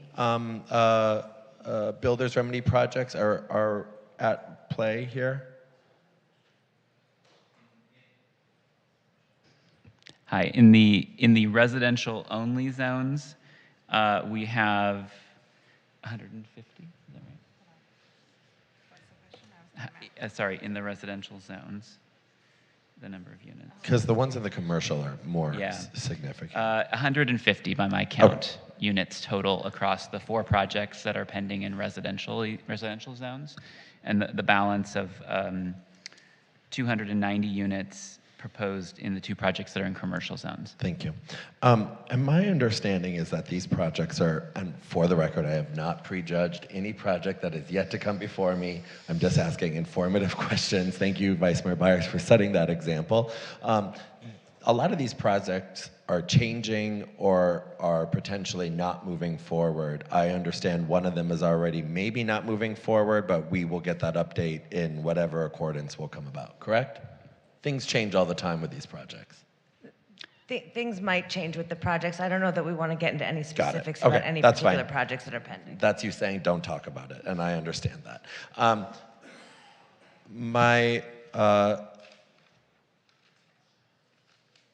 How long does a CEQA analysis typically, would a CEQA analysis, one of the options that would be before the city, would that add to a project, for example, of one of these sizes? That depends on what the CEQA analysis needs to be. So we would start with an initial study that would probably take a matter of a few months to complete, and then depending on what that comes out with, we would define a path forward. So a negative declaration can take another few months on top of that. A full EIR could take a year or more. Thank you. And those add costs and everything onto these builder remedy projects, and these projects skip a lot of the processes, and there's less cost associated with some builders remedy projects, or are they all the same and they just skip certain pieces of our local zoning code? Yeah, they would pay all of the same fees. They paid all the same fees at submittal. The environmental would cost the same. The only difference is that we don't apply the code in the same way. Great, thank you. And then what is the current status of our housing element? We got some emails saying that we're at 1%. I heard a colleague say 10%. Thank you very much, less than 10%. In terms of our where we are in terms of meeting our RENA goals? Compliance, yeah. Yeah, I have to go back and look. Okay. We did prepare a report to the council. I believe it was in March or April of this year. We can get that for you. Yeah. That gave an accounting of where we are with the housing element. It's our annual progress report. It's also posted on the city's webpage. Thank you. But we can look that up and get that information back to No you. worries, I just couldn't. We are not as far along as we would like to be. Thank certainly. you. I think if my colleagues are okay, however, we could get regular updates on that would be helpful as well, but I think because that plays into this. Those can conclude my questions, so thank you for your last. Yes, go ahead. Sure, and if I just might add something with respect to reporting on the projects, we have been including the mixed-use projects, the 2 that are in the commercial zones, as part of the quarterly updates. We're certainly happy to add the other 4 projects to those updates as we continue to provide them to the council. Please do. And direction number 4, direct staff to meet with each entity. We do that normally with a lot of projects regardless to make sure we're all in compliance, correct? Staff meets with people that propose projects. We have conversations. I know the builder's remedy people don't have to do certain things, but we have negotiations with applicants all the time on what's best for our city or what we would like to see in our city, correct? Yeah, I think through the design review process, there are comments provided by UDAS, and I think planning staff reviews projects to try and guide developers in what best meets city goals. This would be, a little bit different, but there's always a conversation. Yeah, and thank you so much. Thank you all. I'll get on to my comments now. The reason why I asked all these questions is because how I originally read this item is nothing is really out of the ordinary for what we've been doing or have been doing. I also am in the understanding that when I went to Sacramento to talk to our legislators, I was already asking them to look at how we could look at cities that were in compliance or pushing for further compliance with our housing element to have that opportunity to discuss what the builder's remedy has, the impact it has on our city. Excluding 2 of my colleagues, while they weren't on the council, when we all, as I think Councilmember Meister and Councilmember Shine, voted to push the approval of the original date when we got it, it was because we said, no, we need more affordable housing. Affordable housing. It wasn't market rate, because that's what happens, but we literally said, and I remember it because, as many of you in your emails rightfully so said, I made the motion to approve it. Councilmember D'Amica, well, whatever, right? But like, we don't need to relitigate the past, but we really wanted to figure out what that looked like in accordance with our zoning code, and those were some of your comments when I went back and watched it. You know, I actually think when it comes down to it, and you know, and you can say it if not after this meeting, you know, I'm extremely pro-housing, but you know, and I'm usually understanding of what HCD is trying to accomplish here, but in my opinion, HCD here was the real bad faith negotiator for a lot of us. I mean, you know, I've gone up to Sacramento, I've talked to them, they came to a lot of our contract cities meetings where we talked about local control and why that was so important. And you know, I do not know what substantial compliance is, but I would argue we were in substantial compliance. And what we're not taking a position here on any of these projects, so we're not anti them, they're still gonna go through it.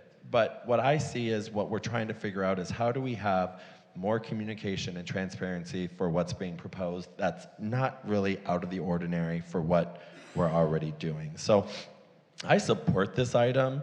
I think that, you know, when I had the opportunity on that rainy January day to meet with many of you, you know, I know that you've had affordable housing built in your homes and near them all the time, and you normally, I don't know many of you because you're like, okay, like, you know, because you want to build that housing, right? But what's happening here is, I think, a problem that we are trying to identify that I really don't think applies to the city. I don't see this as a threat of litigation. I don't see this as threatening litigation. I see this as how can we continue to do everything that I believe this council has been pushing to do. So those are all of my comments. I don't need to relitigate it. Councilmember Heilman, I know you wanted to speak. Yeah, and thank you for your questions. And I just want to clarify, based on our discussion here, the recommendations are now, number one, direct staff to provide us with those updates as part of the major project updates, maybe a little bit expansion on these builders remedies project. Our second recommendation is to direct our staff to continue the lobbying efforts at the state. The third recommendation is to direct our staff and city attorney to research and provide us with all available options for addressing these projects. And the fourth item is to direct staff to, as you regularly do, meet with applicants who have proposed these builders remedies projects to look at what they're proposing and to explore whether there are alternatives or compromises available. Yeah. So with that, That's I how will I see make the motion. Sure, sounds fine by me. Is there a second? All right. Any other comments? Nope. All right, we'll take the vote. And that passes 4-1. All right, moving on.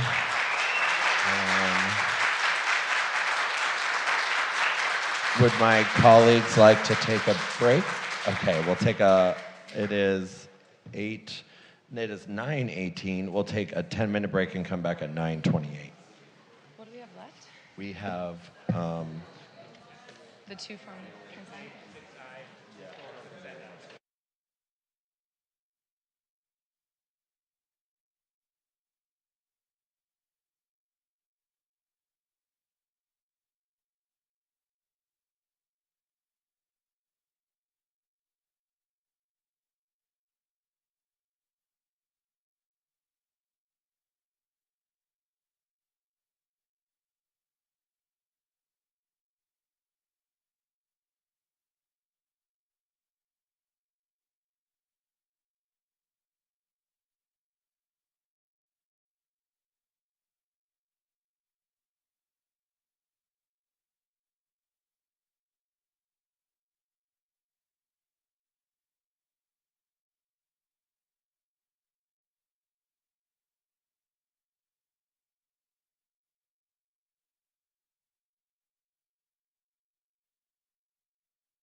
Please continue your conversations outside. Thank you so much. We're going to move right along to item 6H. Please move your conversations outside. Thank you. All right. We held 6H because I believe Councilmember Heilman, you had questions. Do we have any public commenters on this? Nope. All right, let's go right to it. Yes. Thank you. And I guess my question about this is, we just increased the budget for both laureate positions, and so I don't understand the idea of expanding it for a travel budget. And I thought the laureates were supposed to be serving West Hollywood, not serving other communities. So somebody needs to explain this a little bit to me. Absolutely. And I believe, did you have a comment on this item too? I did, and my comment was that if we're going to do this, since we just approved the historian laureate item on consent, then I would ask that... It got pulled. That was pulled. Oh, that got pulled. Okay, well, it's pulled, and my comment is whatever we do for that this evening, that it applies to this too, because to have congruency. Yeah, my understanding. Both, yes. Whatever we do for this applies to that, but since it's gotten pulled. My understanding was that this would apply to laureates, but that would take a process so that when that comes back in a year, whenever it is, it's a new budget, it's a new cycle, it would apply. I think they all have the same amount. So the historian laureate proposes the same amount as this, with the travel stipend. So we could remove it from both if this item is not approved tonight. Thank you. So to address your comments, questions, Councilmember Heilman, yes, we want our laureates to remain local, but what we are seeing a lot, and when I've talked to our laureates, the way that they are bringing people back to West Hollywood. They went to the American Writers Conference. There's a lot of drag activity going on in states where having someone like a drag laureate be there in a prominent way to continue to promote the business and bring it back, but as a goodwill ambassador for what we're doing. But there's conferences and the artist workshop series that she's promoting, and it allows them to not only keep us here locally and do everything here locally, but then also be representatives of our culture here at conferences, events, and other spaces that would be approved at a very minimal basis by staff that oversee those laureates.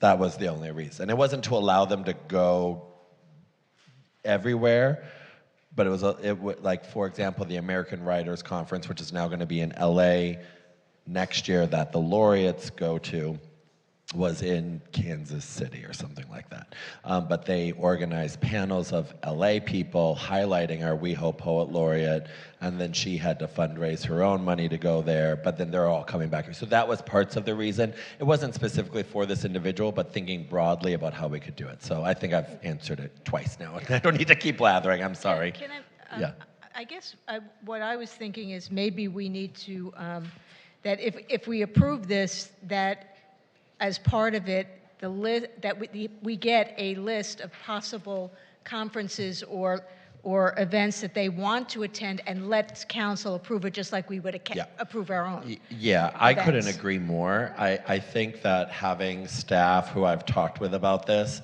they would be keeping a very, making sure that this was all funneled up to us, so that way we know where they're going, we know what's on the horizon or potentially could be on the horizon, so we have a say in what's going on. Well, I think the best way then is for staff to bring back an item with a list of the potential events and conferences that are being considered for each of the type of laureates, and let us just have an item, and it can, if we think it's all cool, then it just goes to consent, no big deal. Could we just add that too as a direction to this item? And yeah, then that's just what I'm approve saying. that together? Yeah. Okay, great. That's okay. the idea. That's perfect. All right, so I'm fine with that. That would make me more comfortable as well, that we have almost a pre-approved list of potential places, and if there needs to be a modification, we'll do that, and then staff would review the funding. Yeah. I think that's great. All right, so I'll make a motion since it was my item, if there is a second. And you have that direction, Madam City Clerk? Wonderful. All right. Yeah. All right, that passes 5 to... These things are sticky. 5 to 0. All right, moving along to 6I. We do not need a staff report on this, but which one of my, there's no public comment. Which one of my colleagues would like to serve on the San Vicente Streetscape Program? Me? Oh, Vice Mayor Byers as volunteer. Do any of my other colleagues? I was nominating the mayor. Oh boy, okay. Well, I specifically in my check-in the meeting said there is no way I wanted to serve on it, but as I was nominated, I'm happy to serve on it with the vice mayor and move forward. It's fine by me. And I think this is important because we had a split on the council, and that way we have 2 different views on this project represented.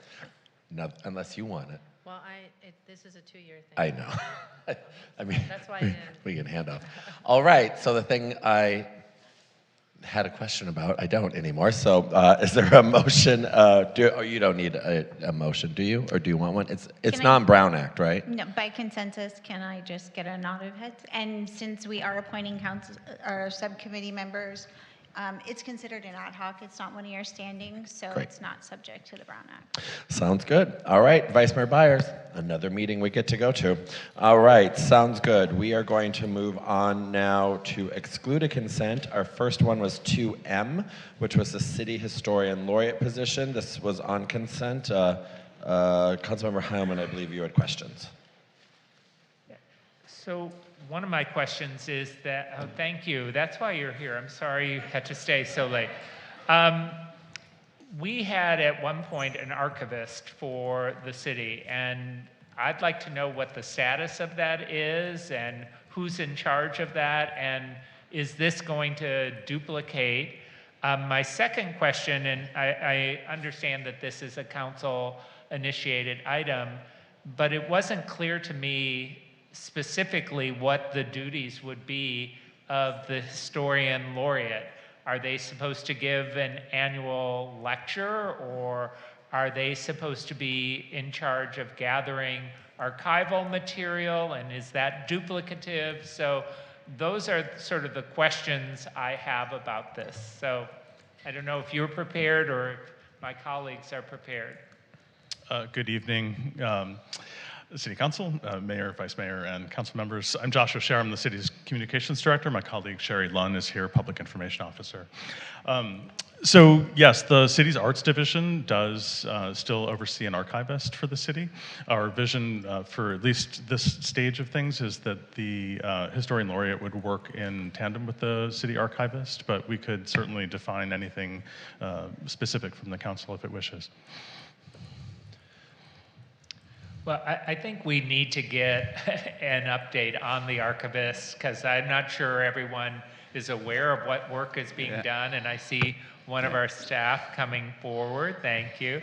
And maybe we can ask staff to kind of coordinate the work of the historian laureate with the work of the archivist, and maybe it's, you know, annually presenting something cool that is in the West Hollywood archive for somebody to present that or display it in a way. But I think we need some greater clarity. So if we approve this tonight, I want to make sure we give that direction to our staff.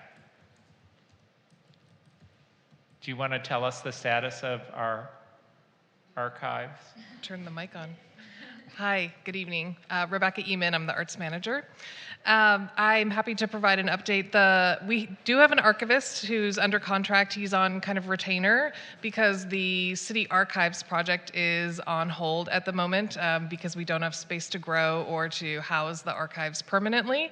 And so he has done quite a bit of work to catalog and organize a set of materials that were donated to the city at one point in time, and then we put a pin in that. And so we have him on retainer to access the archives should we need to access him. Definitely the historian laureate should be able to access the city archives and work with that in whatever way informs the work that they want to do. But I don't see the work overlapping. I do think that they're very clear, distinct paths. The archivist is a very trained professional.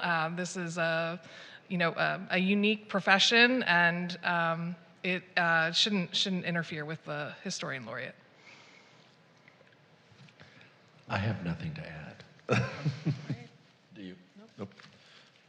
Are you Well, okay? I'm prepared to support this, but I'm only going to support it if it's clear that we're also giving staff direction to come up with sort of a scope of work for the historian laureate and have some clarity. I don't want somebody to step into this position and not know what they're expected to deliver for the community. Yeah, when we did the item the first time, and then when I apologize if I get this wrong, let me know.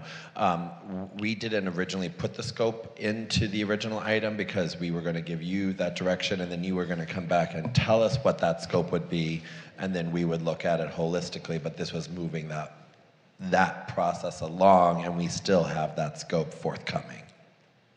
So in the staff report, we've outlined some key objectives. Yeah. But we could certainly turn that into a more refined scope and further articulate how this laureate position would work with a city archivist, so that there's no overlap, and we can communicate that.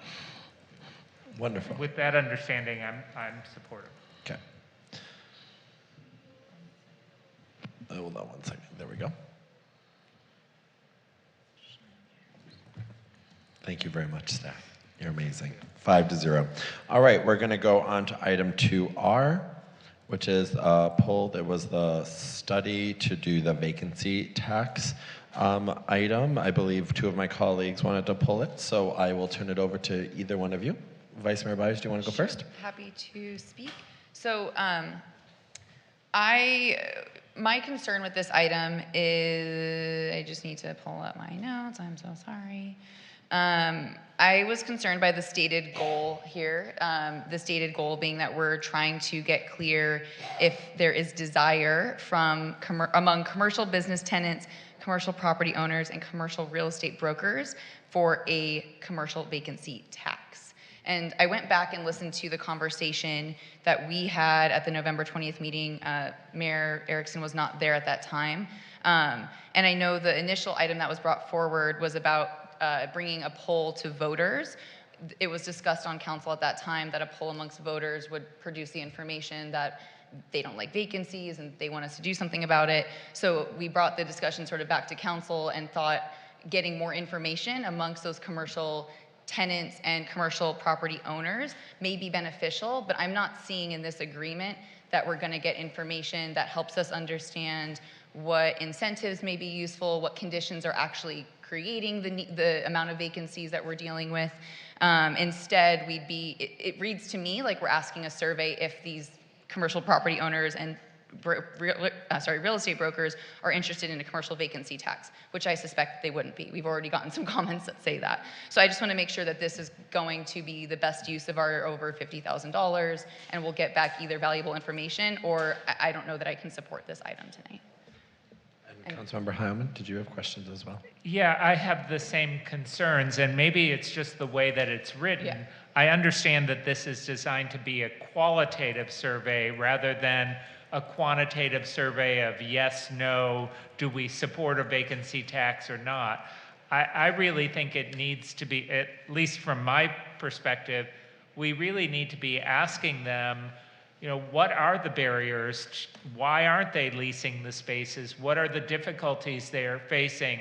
As the Vice Mayor said, are there any incentives that the city could provide that would help fill up those vacancies? Mm-hmm.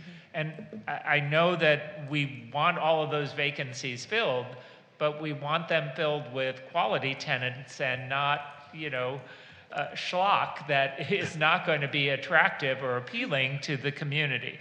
And I hope schlock isn't a bad word. Who knows? We have one public commenter on the item before we go further. Victor Omenchenko, please come on down.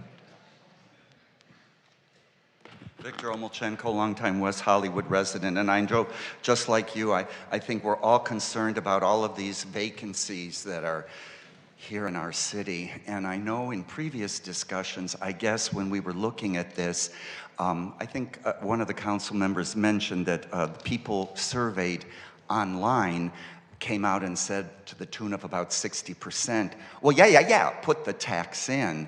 And as I looked at this item, I was just thinking, $50,000. So what would I as a commercial landlord say? You want to tax me? And what would I as a potential commercial small business person say? Oh yeah, maybe if you tax them, well then maybe I can, open up a store. And then as for the part of the thing where there's the real estate brokers, I couldn't quite put my head around those 5 interviews or so. But I'm thinking that the answers from the first 2 that I mentioned and the third one, the real estate brokers, maybe $50,000 could be reduced to $10,000 or something, and you can maybe talk to the real estate brokers. But it seems to me that landlords would not want a tax, and that potential little business owners would want the tax, because then maybe the landlords, if they had to be taxed, then if they were taxed, then they would open up. So it seems like, to me, the answer's already there, and is this a wise expenditure of funds? Thank you. Councilmember Meister? Yeah, sure.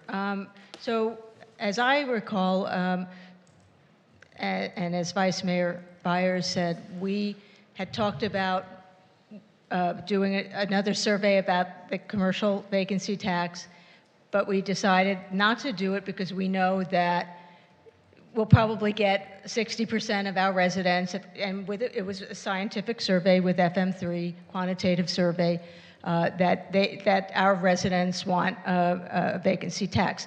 The idea of the research was to talk to brokers, commercial brokers, to talk to commercial landlords, and to talk to commercial tenants about the barriers of filling the space, to be able to see what is actual, things that we can do something about, and what are things that we can't do anything about, and how real it is, the issues, so that we could decide whether or not we should put forward a commercial vacancy tax.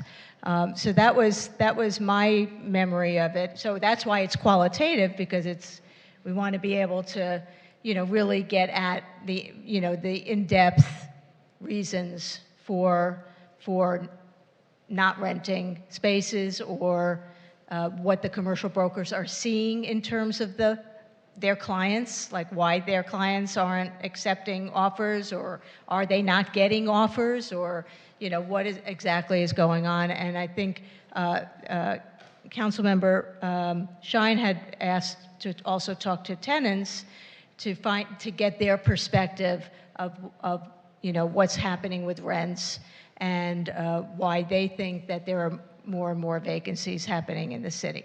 And that way we could have an informed decision about a vacancy tax. And granted, look, I would have preferred to put this on the ballot, but if we have to wait another 2 years, or not do it, or whatever, but to at least that we be informed.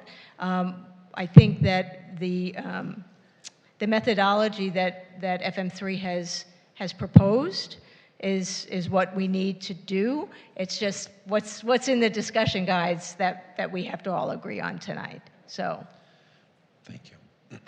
Can I ask Laura if she could clarify the scope of this particular contract and what you envision the survey looking like?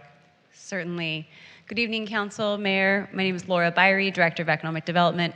I'm joined tonight by Taylor Coyne, our Business Development Manager, as well as on Zoom, Richard Bernard with FM3. Richard is whose team put together the proposal that you see there. And yes, just to reiterate, staff is very clear about the qualitative survey and the types of questions that we need to ask these businesses in order to be able to find out what is the root cause for these vacancies. That was very clear in your last discussion on November November 20th that you wanted to get to those kinds of answers, which is why we moved to the qualitative survey rather than just a quantitative survey. And be able to use the methodologies of looking at the commercial brokers, looking at the commercial tenants, and the commercial property owners, and treating them differently because they are such different groups, and some may not want to share that information in a group setting, while others will want to share that in more like a one-on-one. We are looking to get to those root causes of what are the barriers to you being able to get a tenant into the space? What are the challenges that you're seeing in the market right now? We've started to do some of that research through our economic study that is currently ongoing, and you're going to be seeing the results of that in the fall of this year. But some of the things that we're hearing about, the fact that we're not just unique here in West Hollywood, that we're seeing these commercial vacancies are spreading out on the west side as a whole and in the greater Los Angeles region. So what are some of the economic drivers that are happening there? The list that we're going to be giving over to FM3 of some of these tenants, as well as some of those folks that are commercial property owners and the commercial brokers, have properties not only in West Hollywood, but cross over the boundaries here on the west side to give us that additional insight of what else they're seeing elsewhere. And we also are gathering that same data through the economic study. So most certainly, this is going to be something that's going to ask all those kind of questions as to what's the root cause of why we're seeing these vacancies here. I don't support this item. I mean, you know, we'll see where it goes. I agree with our public commenter. I believe when we did a commercial vacancy survey along with the resident, and Richard, I think you were there that did it many years ago, a vacancy tax needs 60% to pass on the ballot, or what is it? Is you it asking me? What is the required amount to yeah, put? if it's a dedicated measure, it's 2/3. Yeah. And I think the city attorney said, and you'll correct me, Lauren, if I'm incorrect, that a general purpose is possible, which would mean a 50+1. 50+1. Okay.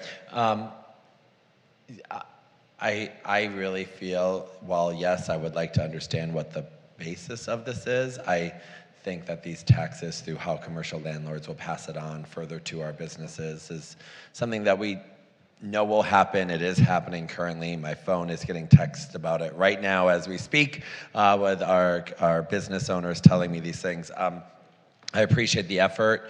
I believe we can find other ways to do it and save, although I love you, Richard, $50,500 on something else. But I see, did you want to speak again, Councilmember Meister? No. Vice Mayor Byers and then Councilmember Hammond. Well, thank you, Laura. I appreciate you reminding us that there's an economic study that's currently underway, and wonder if it sounds like there's not interest in pursuing a vacancy tax from this perspective on council. That was clear in the November 20th meeting, and it further is clear here tonight. So timeline bound towards November ballot, we're not there. We're not interested in looking at that. But the information from the businesses, tenants about why the vacancies exist does seem important. So again, we love you, Richard, but is there another way to ensure that we can get that information without doing a second contract, without putting a whole nother scope of work? Does the economic study already get us there? I just would love to know. Certainly. So we do commercial brokers roundtables quarterly.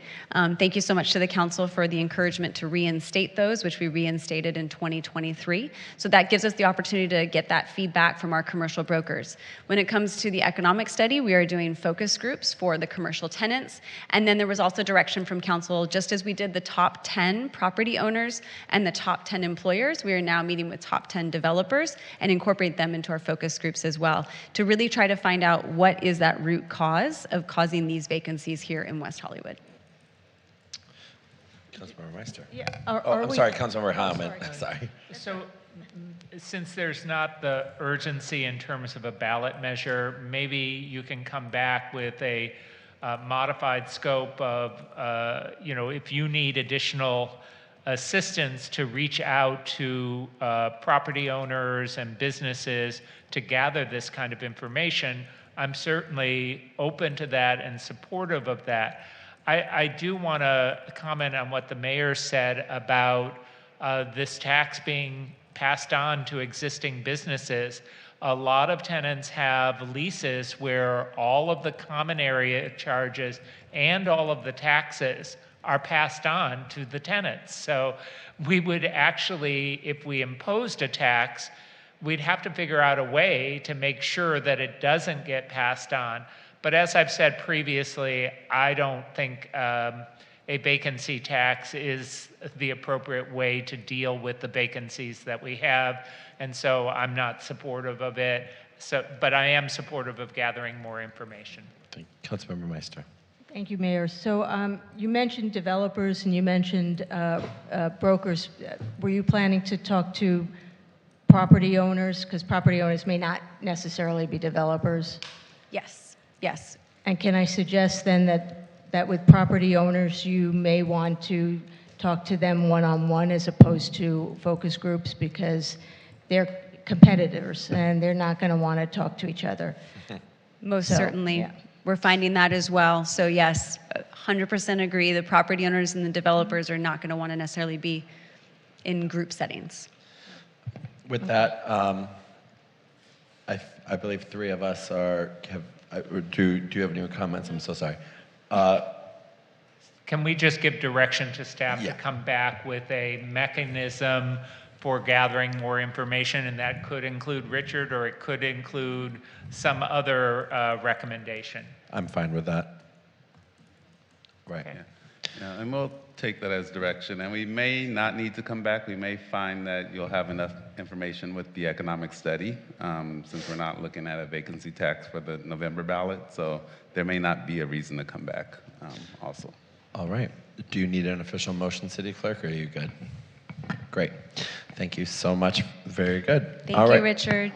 Thank you, Richard. Go to bed. All right, that concludes excluded consent. We are now going to move on to our last public comment for the night. This time has been set aside for members to address a comment that cannot be heard under item 1. City Clerk, how many speakers? You have 2 speakers, Victor Olmanchenko, to be followed by Andrew Solomon. Any on Zoom? Okay. Victor Omolchenko, longtime West Hollywood resident, and wow, bicyclist. I bicycled here. I was late to the meeting, but I want to thank you all for supporting Councilmember Meister's initiative on expanding the area that people can learn more about development agreements and billboards. Thank you for your support of giving direction to staff about looking into this builder's remedy. And I did hear on my way here that former Commissioner Kathy Blavis, HPC Commissioner Kathy Blavis, had mentioned her concern that now the HPC, which meets on the 4th Monday of every month, will be competing with the Public Safety Commission, which is now supposed to be scheduled for the 4th Monday of every month. And I just wanted to say, as a member of the board, I'm speaking as an individual member of the board of the West Hollywood Preservation Alliance, but also somebody interested in public safety, I am concerned about the contemporaneous scheduling of those meetings. So you're hearing from me, you heard from Kathy Blavis, and I ask, hey, 7 HPC commissioners, where are you on that? Maybe they can discuss that at their next meeting. But tomorrow is going to be a very busy day in Plummer Park. In the morning we have the older adult health fair, which I hope to get to, and say, hey, maybe if you bicycle and you walk around more, maybe you'll retain your health. And then that evening, I know that we are going to be continuing the community conversation about the issues of the Willoughby, the Gardner, the parking, the bicycling, improving our infrastructure. And as a bicyclist, a long-term resident, a walker, a pedestrian, I think this is a community conversation that needs to be held. I'm happy to see this meeting being held tomorrow. I believe there's going to be another one later, but this is all in the efforts to bring safety and to balance the different needs of the different ways of how we transport ourselves around this fine area. So thank you Victor, for all your work. Thank you. Andrew Solomon, to be followed by our last public speaker on Zoom, Jamie Francis.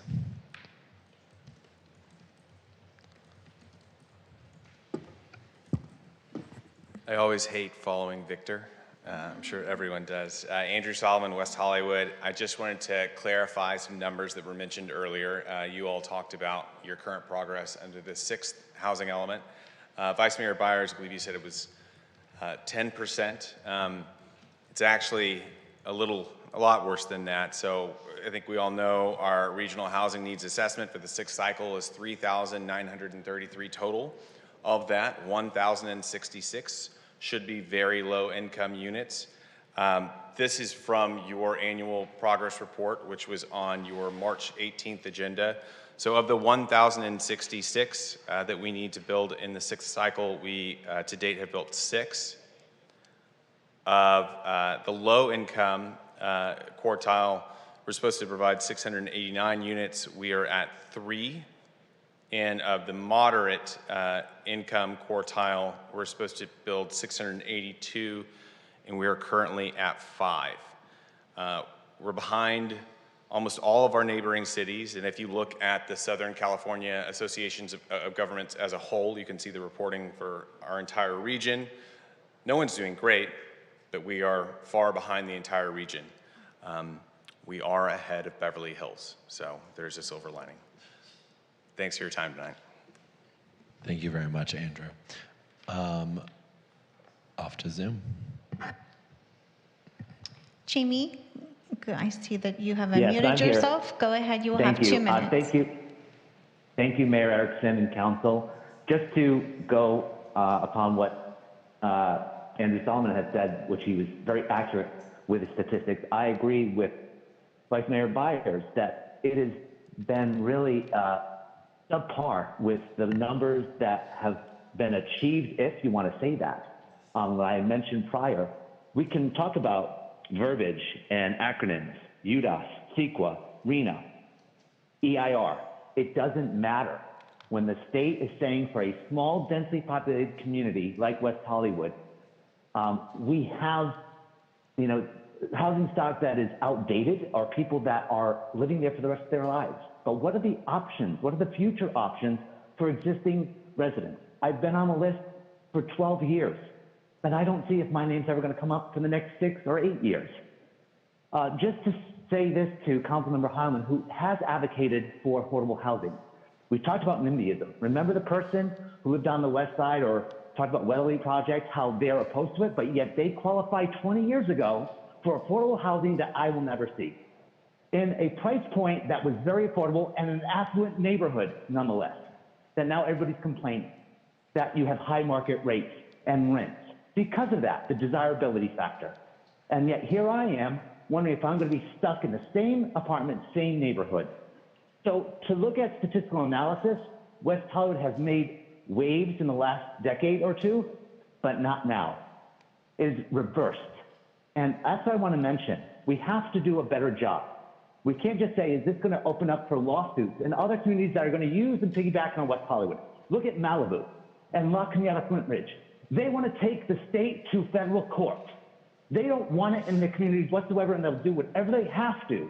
And when I called those communities, they did an about face and said, you know what? You're just pounding the table, not pounding your feet. Because you know why? They have people of higher income levels. Thank you so much, Jamie Francis. Thank you. Moving on to Councilmember comments and attendance reports. Councilmember Meister, would you like to go first? Sure, thank you, Mayor.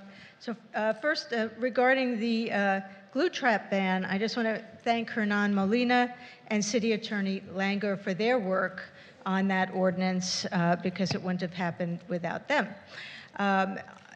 I also want to just mention about staff looking at the August 1st, 2022 council meeting regarding how many units can be in lieu versus not, because I know that was the meeting that we discussed it and had it and made some decision. So I don't know what happened, but it was 7 or less or something like that.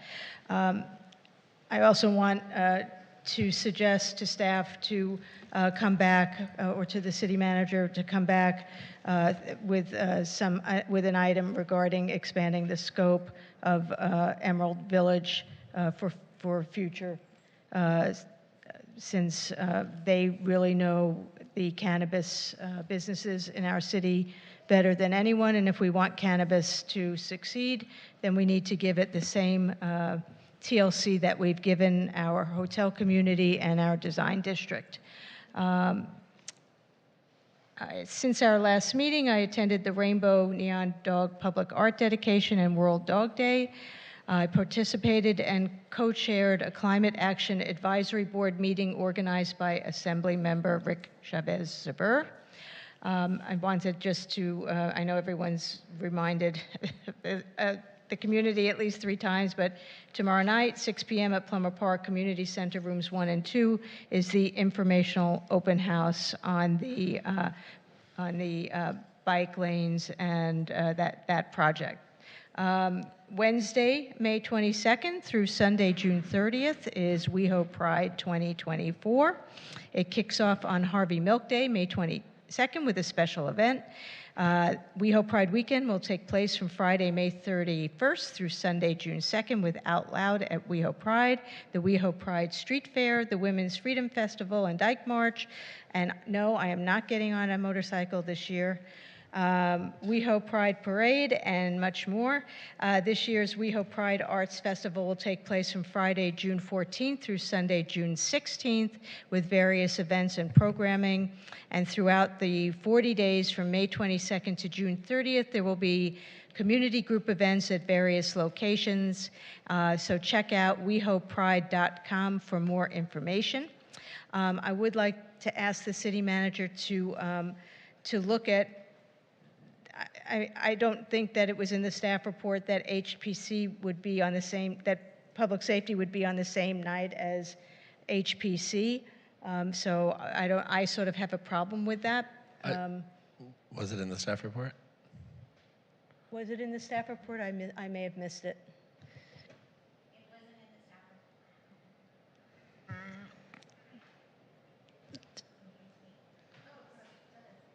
Okay, it was not in the staff report. However, we have had conversations about potentially moving HPC. Okay, great. Because as we know, that fourth Monday of the month anyways has lots of holidays, so things get moved, but I have talked with community development about potentially moving HPC. Okay, that would be great because I just think it's, when you have 2 commissions on the same night and they both can have very popular topics going on, it's better for them to be on separate nights. And then my last comment is just, I just wanted to, I think it would be interesting to look at how West Hollywood compares to neighboring cities as far as our progress with RENA, but we also have to remember that we are only 1.9 square miles and other cities are much larger than ours, including Beverly Hills, which I believe is 5 square miles. We have to put things in perspective and in context when we talk about numbers and statistics. Thank you. Thank you, Councilmember Meister. Councilmember Shine. Yes, I also attended the World Dog Day, and my comment is I would love for us to get on council a calendar or a list of all the city pride events and times and all the co-sponsored events, so we can look at them and decide what to go to rather than piecemeal. That would be really great to get this week. Maybe someone can put that together. Thanks. Thank you, Councilmember Hyman. Thank you, Mayor. I had a couple of comments on consent calendar items. 2L has to do with validating parking for our Harvey Milk event. And I thought we automatically validated parking for all of our community events. So I didn't understand why that item was actually necessary. So if somebody could get back to me, I'd appreciate that. On item 6G that we moved to consent, the filmmaking grant, I just want to make sure that we have either somebody on staff or our staff people have pulled together a pool of experts who can help evaluate these proposals so that they're evaluated in an appropriate way. And then I would like an update from our city manager. I know we've had trouble with the parking garage behind City Hall with the equipment not working properly. I've heard that the part is on the way if it hasn't arrived yet, but I think we need to get an update. And if this continues happening, what is our strategy for dealing with the entity that built the parking structure and is responsible for its maintenance? And then finally, I attended a number of our Russian-speaking community events as part of the activities, and I want to thank all of our staff and all of our Russian-speaking advisory board members who were responsible for putting that together. Thank you. Thank you, Vice Mayor Byers. Thank you. I'll start with attendance. I attended the Contract Cities Association Municipal Seminar this past week. And a number of other events for the Russian-speaking community. I did want to just thank Councilmember Heilman and give you a big shout out. Seeing the Mishka Festival this weekend in particular, knowing that you and I, for the last 2 years, have continued to advocate for increased funding. Just being there, this was my first time actually getting to go as a council member and see the whole festivity. And I just really appreciate all that those organizers did to make that happen, but appreciate your leadership in making sure that that community gets the resources they need to make that happen, and was glad to be a part of that.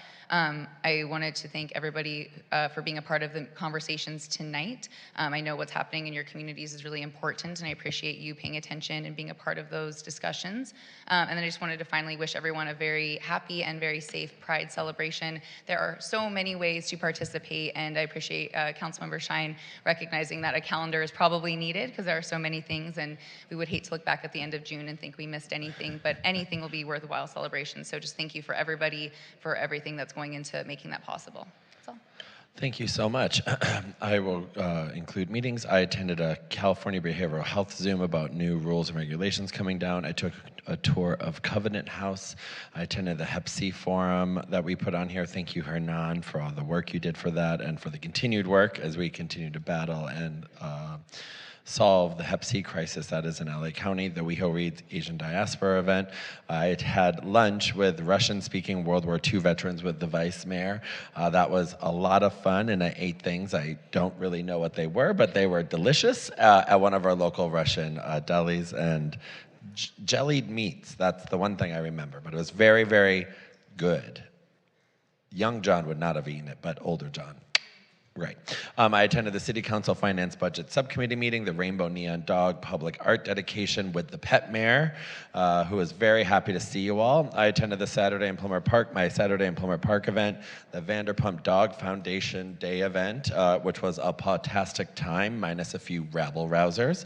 I also attended the Jewish Political Affairs Conference up in Sacramento, as mentioned during the public comment period. And then I attended the California Contract Cities Annual Municipal Seminar, where I was sworn in as the org's treasurer secretary for the coming year in the presidential line. I also attended the 23rd Annual Mishka Festival. It was an amazing time. I was biking around the whole day, seeing it get bigger and bigger. And then I also welcomed the Urban Library Council CEOs to the library upstairs. A few comments. Thank you to my colleagues for items 6H, 6G, and 6F. Really excited about those moving forward. I want to congratulate the new Pride guide that's out, as well as a Pride calendar. Could not even think about all the events that we have to do in the next 2 weeks, so give me a calendar. The Pride kickoff will be happening this coming Wednesday. Looking forward to seeing everyone, and thank you to our art staff. It's going to be an amazing time. I want to remind everyone to stay safe, and if you see something, say something, but have a great time. We are probably going to be expecting large crowds here, which is lovely. I also want to give a shout out to my hometown of Ripon, Wisconsin, which thanks to young high schoolers in the Ripon High School Social Justice Alliance had a unanimous verdict from my town council for the first ever Pride proclamation from the mayor there. So it was really great. Now they're starting to get some hate on Facebook, and I say, if you're getting hate in the comments on a Facebook page, you're doing something right. So happy Pride, Ripon, Wisconsin. I want to wish everyone a happy Pride. I want to also remind people of the Vista Gardner Streetscape meeting. I won't be able to attend because I'll be talking to Spectrum about the Harvey Milk Day event, but I will be at the next one, hopefully, that we have, which properly tells people what's going on. More on that later, I'm sure. And last but not least, I want to wish my beautiful niece, Bailey, the one that did all the cartwheels, a very happy birthday tomorrow. That's it. Our meeting is now adjourned at 10:12.